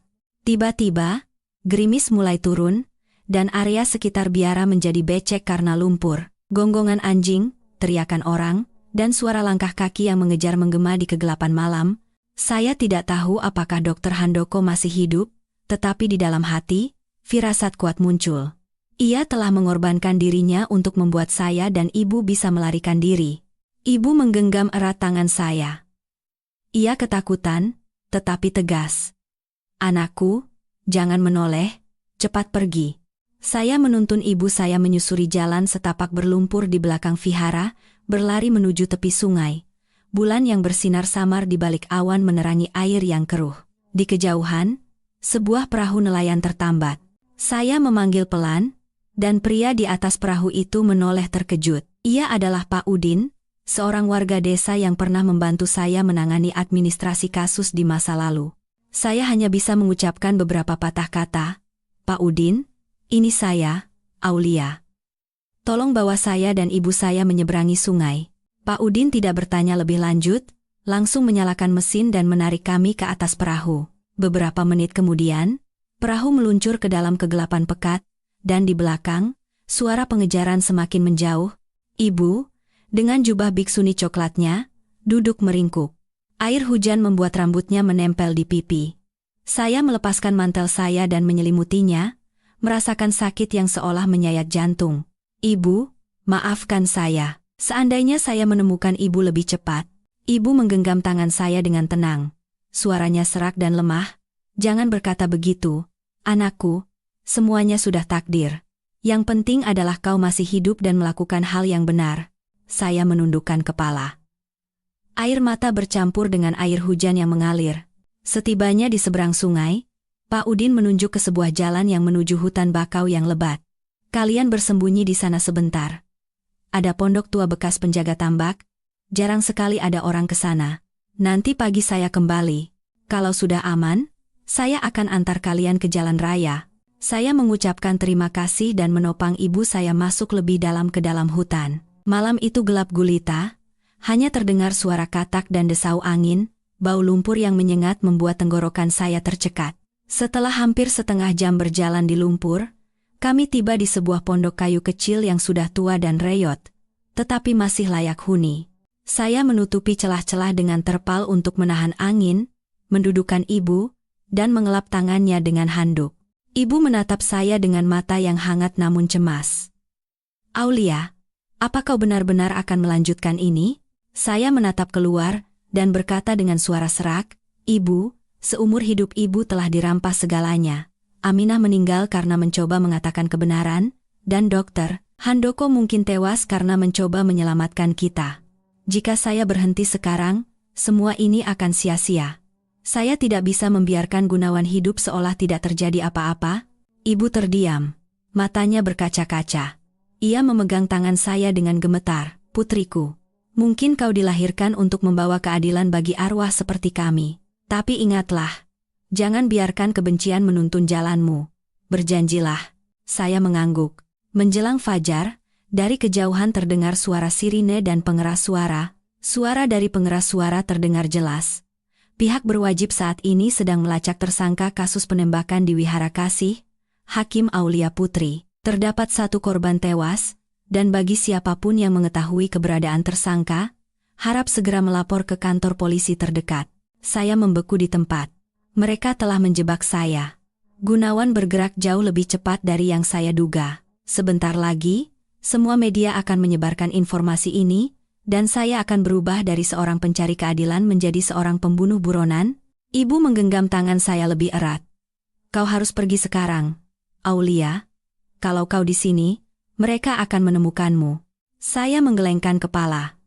Tidak, Ibu. Saya tidak bisa meninggalkan Ibu sendirian. Kau harus pergi. Suara Ibu tiba-tiba menajam. Urusanku tidak penting lagi. Yang penting adalah kebenaran terungkap. Kau adalah satu-satunya harapan. Saya menatap dalam-dalam mata ibu saya. Di dalamnya, selain ketakutan, ada ketenangan yang aneh. Saya menunduk dan mencium punggung tangannya.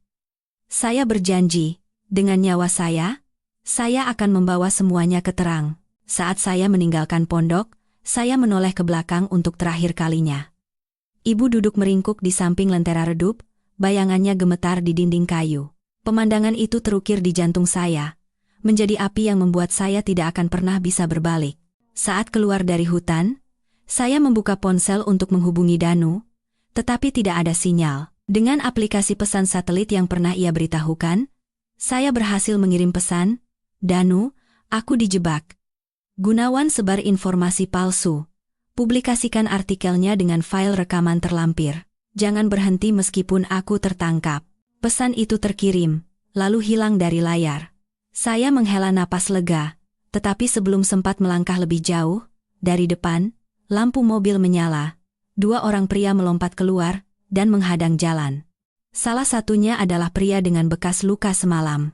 Ia tertawa mengejek. Sudah kubilang, Hakim, kalau kau menggali masa lalu terlalu dalam, kau menggali kuburanmu sendiri. Saya mundur, mencari jalan keluar.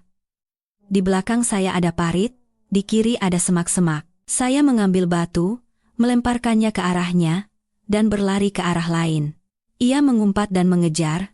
Saya melompat ke dalam parit, air lumpur setinggi dada, dan suara tembakan kembali terdengar. Peluru menyerempet bahu saya, menimbulkan rasa sakit yang membakar. Saya menggertakkan gigi, menyeberangi parit, dan bersembunyi di balik tanggul danau.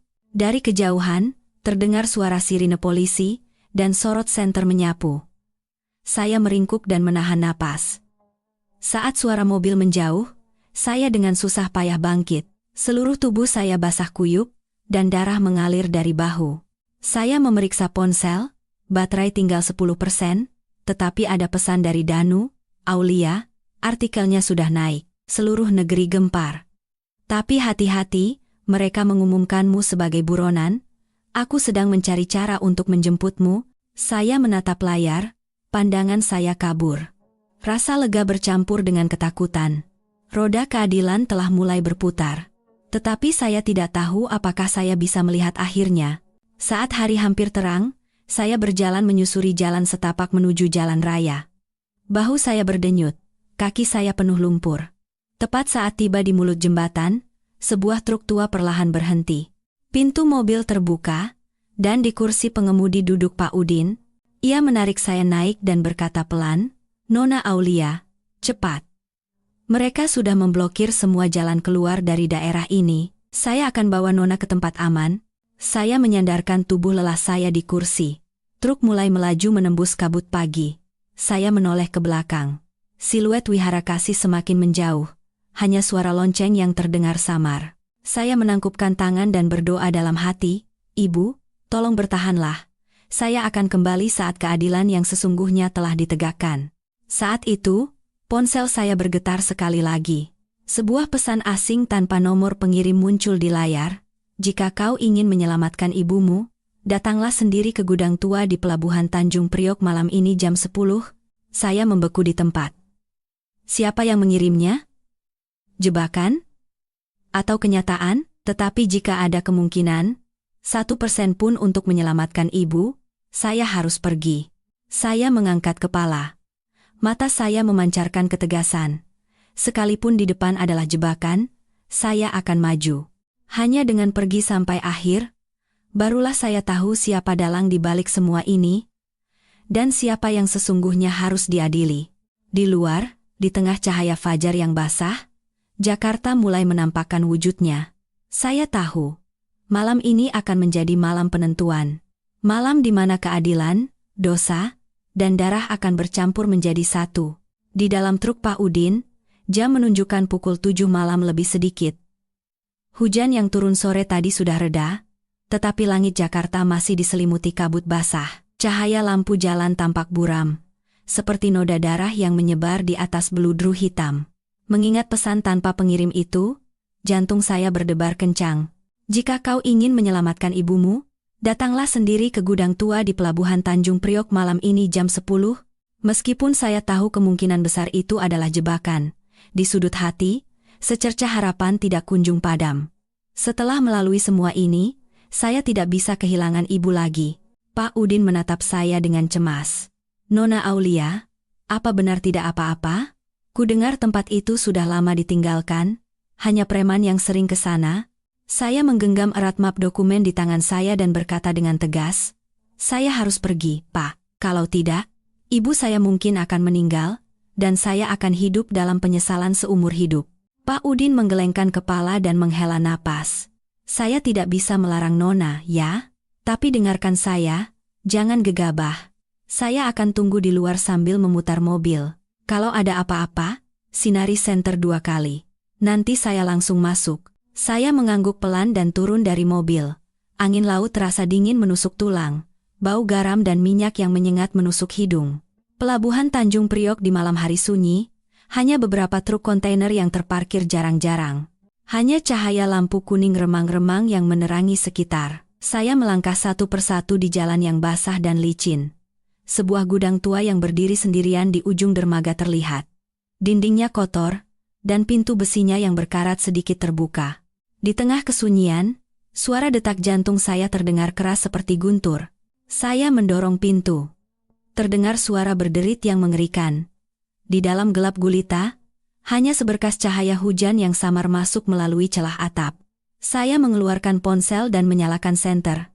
Di tengah gudang yang kosong, ada sebuah kursi kayu, dan di atasnya, sesuatu berbentuk manusia ditutupi kain putih. Saya menelan ludah dan mendekat. Saat saya menyingkap kain itu, jantung saya serasa berhenti. Dokter Handoko, seluruh tubuhnya berlumuran darah, kedua matanya menatap kosong ke angkasa, sudah kaku. Di dadanya, tertempel secari kertas dengan selotip. Dengan tulisan tangan yang miring, tertulis, pengkhianat keadilan, saya mundur. Tangan saya gemetar, air mata saya menyembur. Dokter, kenapa? Saya berlutut dan memegang tangannya yang dingin. Angin berembus dari celah pintu, membuat kain putih itu berkibar seperti tangisan arwah. Tepat pada saat itu, dari belakang saya, suara rendah dan dalam terdengar, kau datang lebih cepat dari dugaanku, Aulia. Saya menoleh. Di tengah cahaya remang-remang, Gunawan Wirawan berjalan keluar, mengenakan mantel abu-abu tua, wajahnya tenang mengerikan. Di belakangnya, 2 pria berbadan besar berpakaian hitam berdiri seperti bayangan. Saya menangis dan menjerit, Anda yang membunuh Dokter Handoko. Ia tertawa mengejek. Membunuh? Jangan pakai kata-kata besar seperti itu. Aku hanya menghukum seorang pengkhianat. Ia memilih untuk berpihak padamu, jadi ia harus menanggung akibatnya. Saya menggenggam erat map dokumen di tangan saya. Suara saya gemetar, tetapi tegas. Anda tidak punya kesempatan lagi. Semua bukti sudah terkirim, orang-orang akan tahu Anda yang membunuh ibu saya, menukar bayi, dan menutupi kejahatan. Gunawan tertawa terbahak-bahak. Suara tawanya yang kering menggema di dalam gudang. Bukti? Naif sekali kau, Aulia. File rekaman yang kau kirim ke jurnalis Danu itu? Temanmu itu sudah menghilang, dan beritanya sudah dihapus dari sistem dalam waktu 1 jam. Saya membeku di tempat. Seluruh tubuh saya terasa dingin. Bohong. Coba saja kau periksa sendiri. Ia mengeluarkan ponselnya dan mengarahkan layarnya ke wajah saya. Memang benar. Tautan berita yang saya kirimkan ke Danu hanya menampilkan pesan, konten tidak ada atau telah dihapus. Pandangan saya kabur. Semua usaha dan penderitaan itu seolah hilang seperti asap dalam sekejap. Gunawan mendekat dan berkata dengan suara rendah, "Tahukah kau? Dulu aku menyayangimu. Saat kau masih bayi, aku pernah diam-diam menengokmu di buayan. Kau adalah darah dagingku, satu-satunya kesalahanku yang tidak bisa kuperbaiki. Aku ingin kau hidup tenang dengan masa depan yang cerah. Tapi kau bersikeras mengorek masa lalu." Saya menatapnya dengan mata penuh kebencian dan mundur. "Anda bukan ayah saya. Anda adalah iblis berwujud manusia. Anda tidak tahu apa itu keadilan, apa itu perasaan manusia." Gunawan tertawa. Tetapi saat ia melihat sesuatu di belakang saya, tawa itu berhenti. Sebelum saya sempat menoleh, dari arah pintu terdengar suara yang akrab, "Keadilan bukan sesuatu yang diajarkan. Cukup diperlihatkan saja." Saya membeku. "Danu?" Ia melangkah masuk sambil memegang kamera kecil. Di belakangnya, 2 orang polisi berpakaian preman berdiri. Danu menatap saya dengan tatapan tegas dan berkata, "Maaf, aku terlambat. Sistemnya memang dihapus, tapi file rekamannya sudah ku backup dan kuserahkan semua ke Bareskrim." Gunawan mengerutkan kening dan mundur selangkah. Wajahnya sejenak menunjukkan kepanikan. 2 pria berpakaian hitam langsung mengeluarkan pistol. Danu berteriak, "Polisi! Jatuhkan senjata!" Dalam sekejap, terjadi kekacauan. Suara tembakan yang memekakan telinga, suara logam beradu, jeritan, menggema di dalam gudang. Saya terlempar ke lantai, dan map dokumen itu terbang jauh.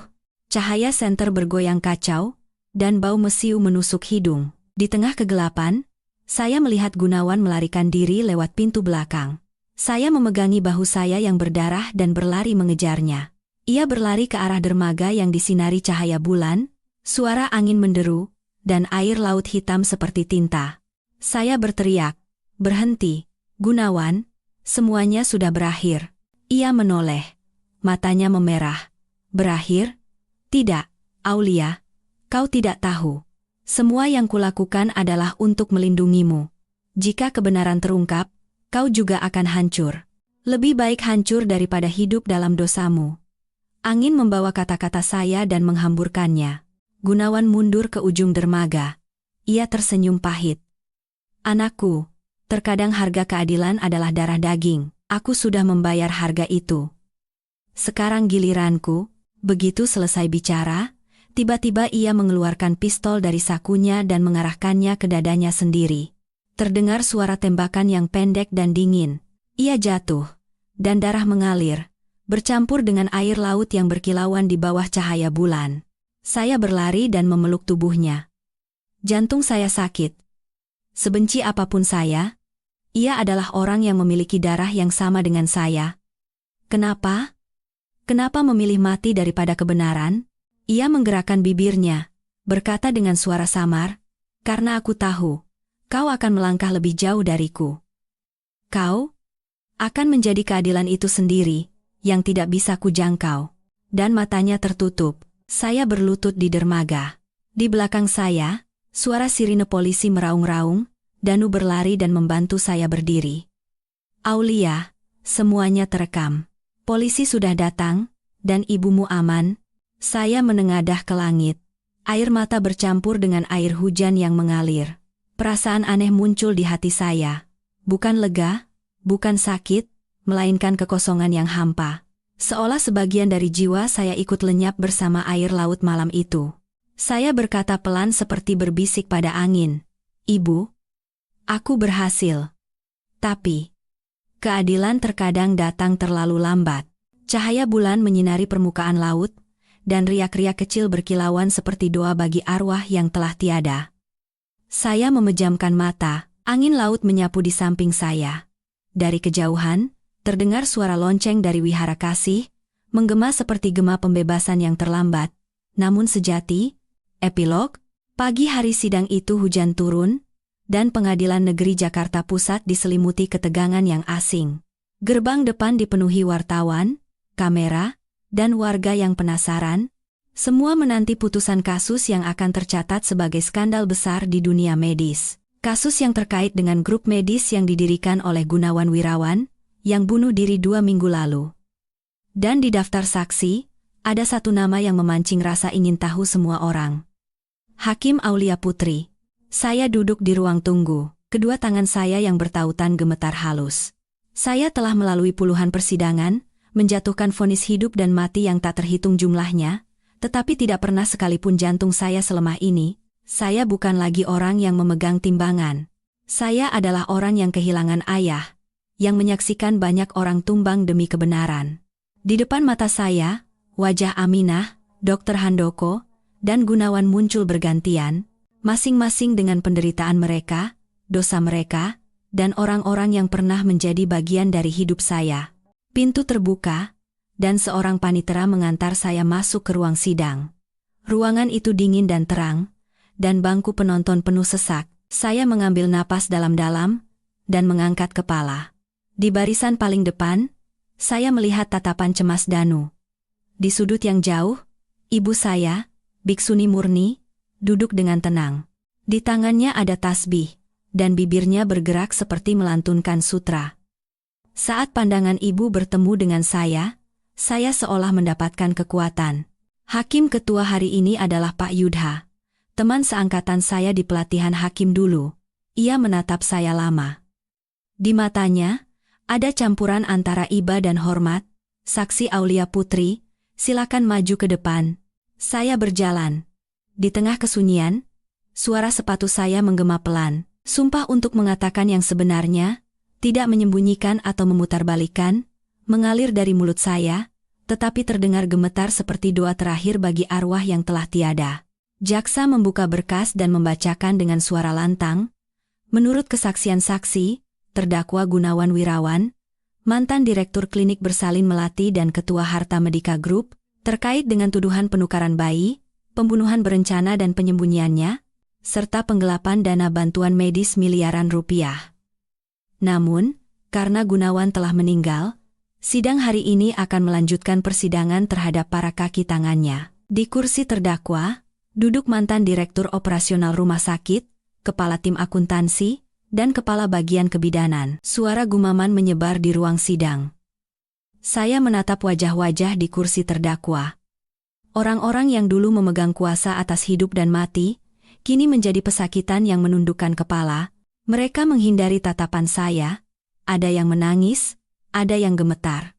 Saya mengambil napas dalam-dalam dan berkata dengan suara pelan namun jelas, saya ingin menegaskan bahwa kasus ini bukan sekadar kejahatan menukar seorang bayi atau menutupi kematian seorang wanita. Ini adalah rangkaian dosa yang lahir dari kekuasaan dan kebisuan. Mereka telah mengubah nasib banyak nyawa, menghancurkan banyak keluarga, dan untuk mengubur kebenaran, mereka mendorong banyak orang ke dalam kematian. Seorang pria di antara terdakwa menangis. Maafkan saya hanya menjalankan perintah. Saya tidak bisa melawannya. Saat isak tangis itu menggema, ruang sidang menjadi hening. Saya memejamkan mata. Air mata saya mengalir. Pada saat itu, saya tidak lagi merasakan kebencian. Hanya rasa iba yang tersisa. Manusia, saat dituntun oleh ketakutan, lebih mudah menjadi pesakitan daripada iblis. Hakim ketua bertanya kepada saya, Saksi Aulia, apakah ada hal terakhir yang ingin Anda sampaikan? Saya menatap lurus ke depan, berkata dengan suara tercekat namun jelas, saya berharap persidangan ini tidak hanya berakhir sebagai satu putusan, tetapi menjadi awal dari satu kesadaran. Jangan biarkan keadilan hanya menjadi dua kata yang tercetak di atas kertas. Jadikanlah ia cahaya yang menerangi hingga ke sudut paling gelap di hati mereka yang memegang timbangan hukum. Ruang sidang sunyi, hanya terdengar suara tetesan hujan di luar jendela. Danu menatap saya tanpa kata. Matanya memerah. Ibu menundukkan kepala, dan air matanya jatuh di atas tasbih. Saya melihat bahunya bergetar, tetapi di matanya ada kelegaan. Seolah-olah ia telah menunggu saat ini selama lebih dari 20 tahun. Sidang berakhir. Para terdakwa divonis antara 15 tahun hingga penjara seumur hidup. Putusan itu dibacakan di tengah suara hujan.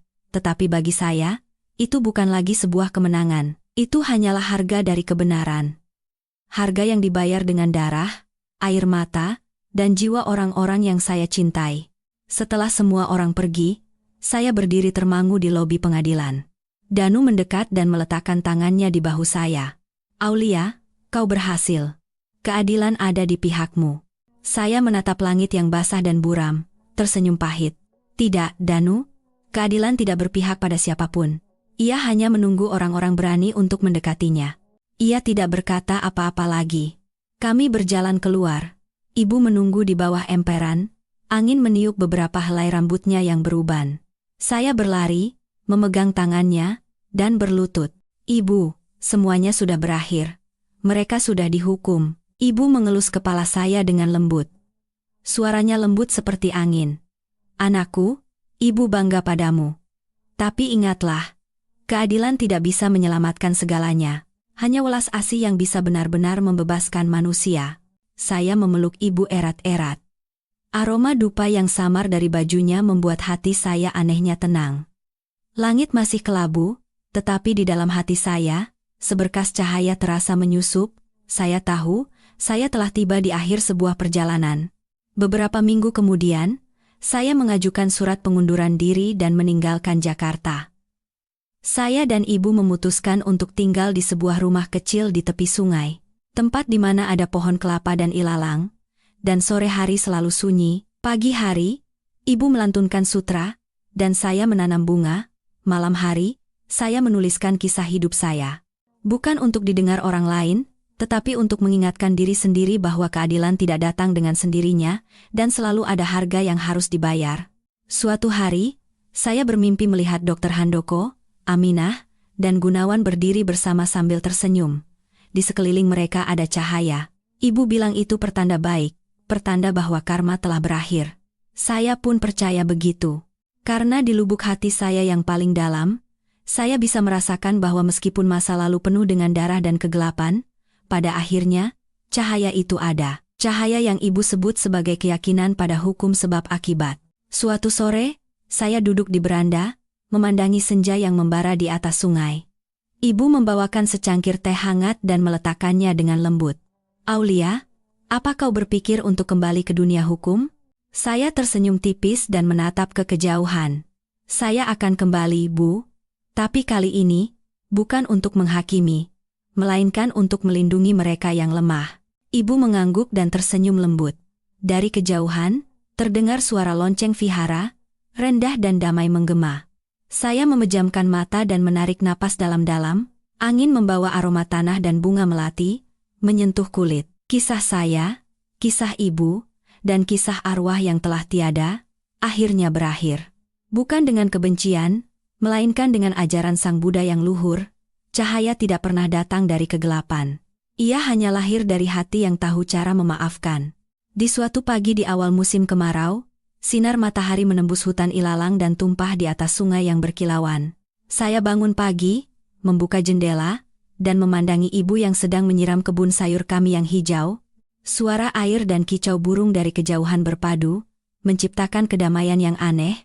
Sudah hampir setengah tahun saya tinggal bersama ibu di rumah kecil ini setelah meninggalkan pengadilan. Semuanya berjalan lambat dan sederhana, tetapi di dalam hati saya, masih ada ruang kosong yang sulit diberi nama.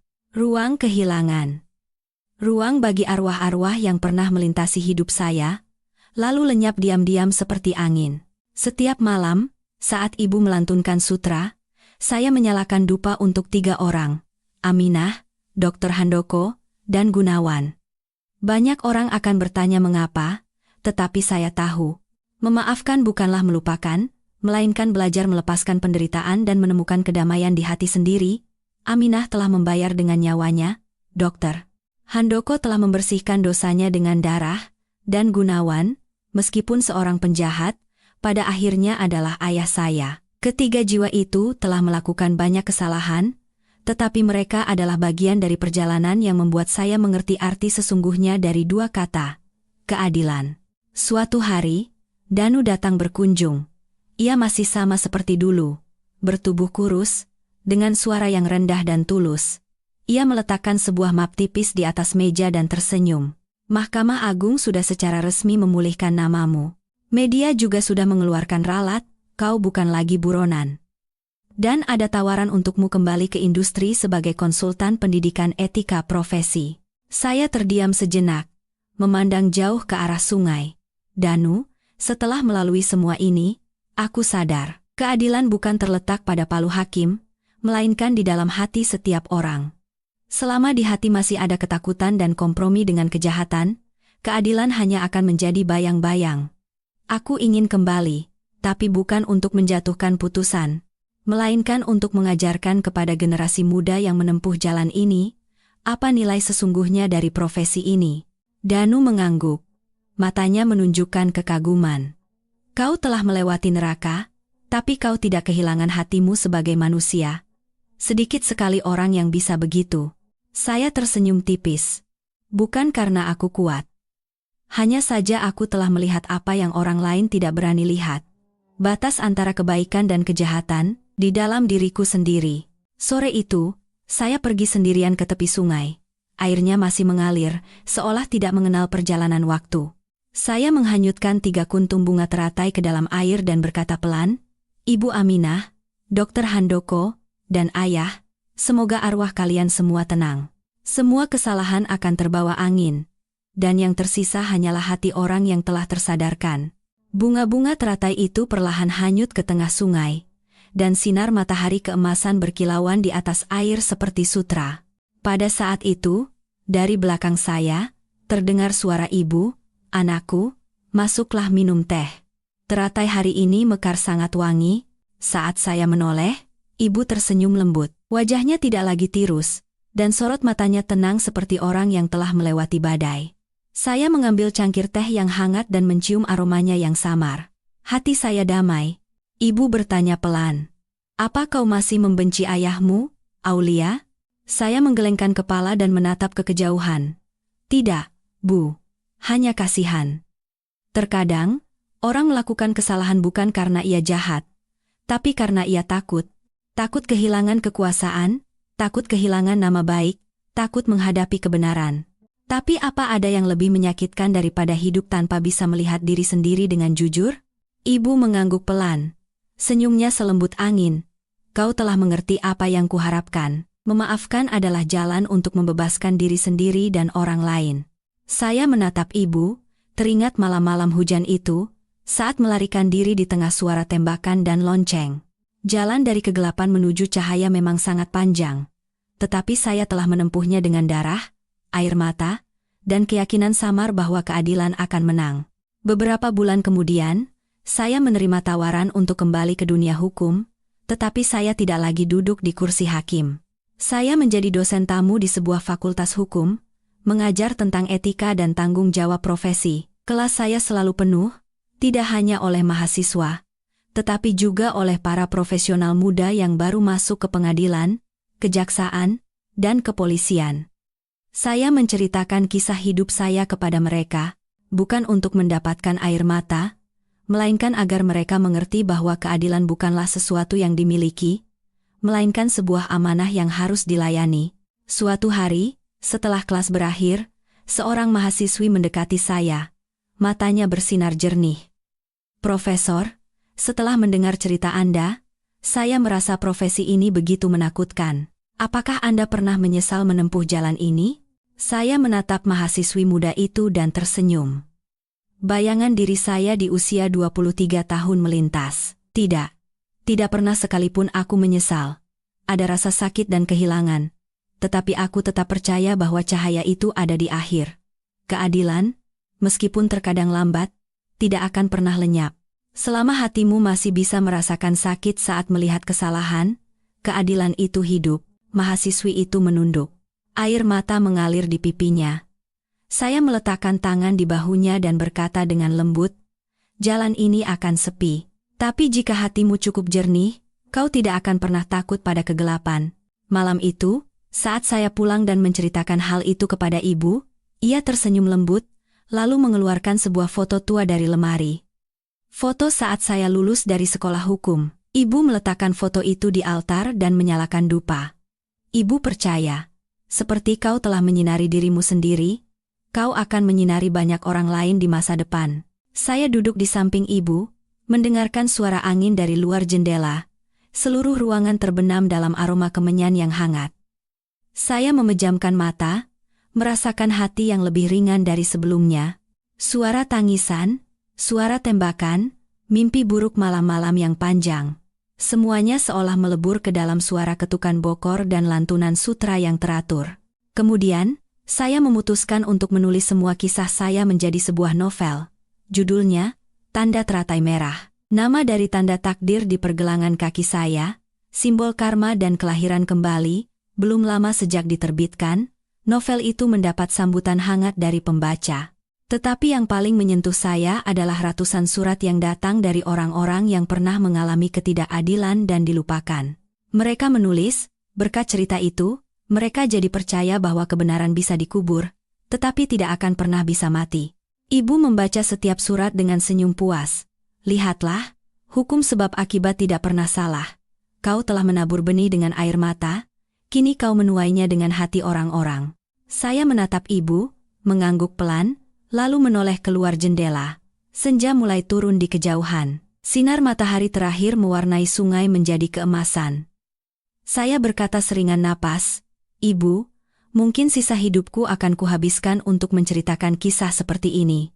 Agar orang-orang, dimanapun mereka berada, siapapun mereka, ingat bahwa selama mereka menjaga satu hati yang lurus, keadilan dan hukum sebab akibat tidak akan pernah meninggalkan mereka. Angin bertiup lagi, dan aroma bunga menyebar samar. Suara lonceng vihara dari kejauhan, seperti pesan dari langit dan bumi, terdengar rendah dan hangat menggema. Kisah seorang hakim wanita yang tersesat dalam kegelapan, berakhir di sini, tetapi di lubuk hati saya tahu. Cahaya keadilan tidak akan pernah padam, selama hati manusia masih menuju pada kebaikan. Dan di belakang saya, saat saya mendengar ibu berkata pelan, saya tersenyum samar seperti angin, putriku, terataiku, akhirnya mekar.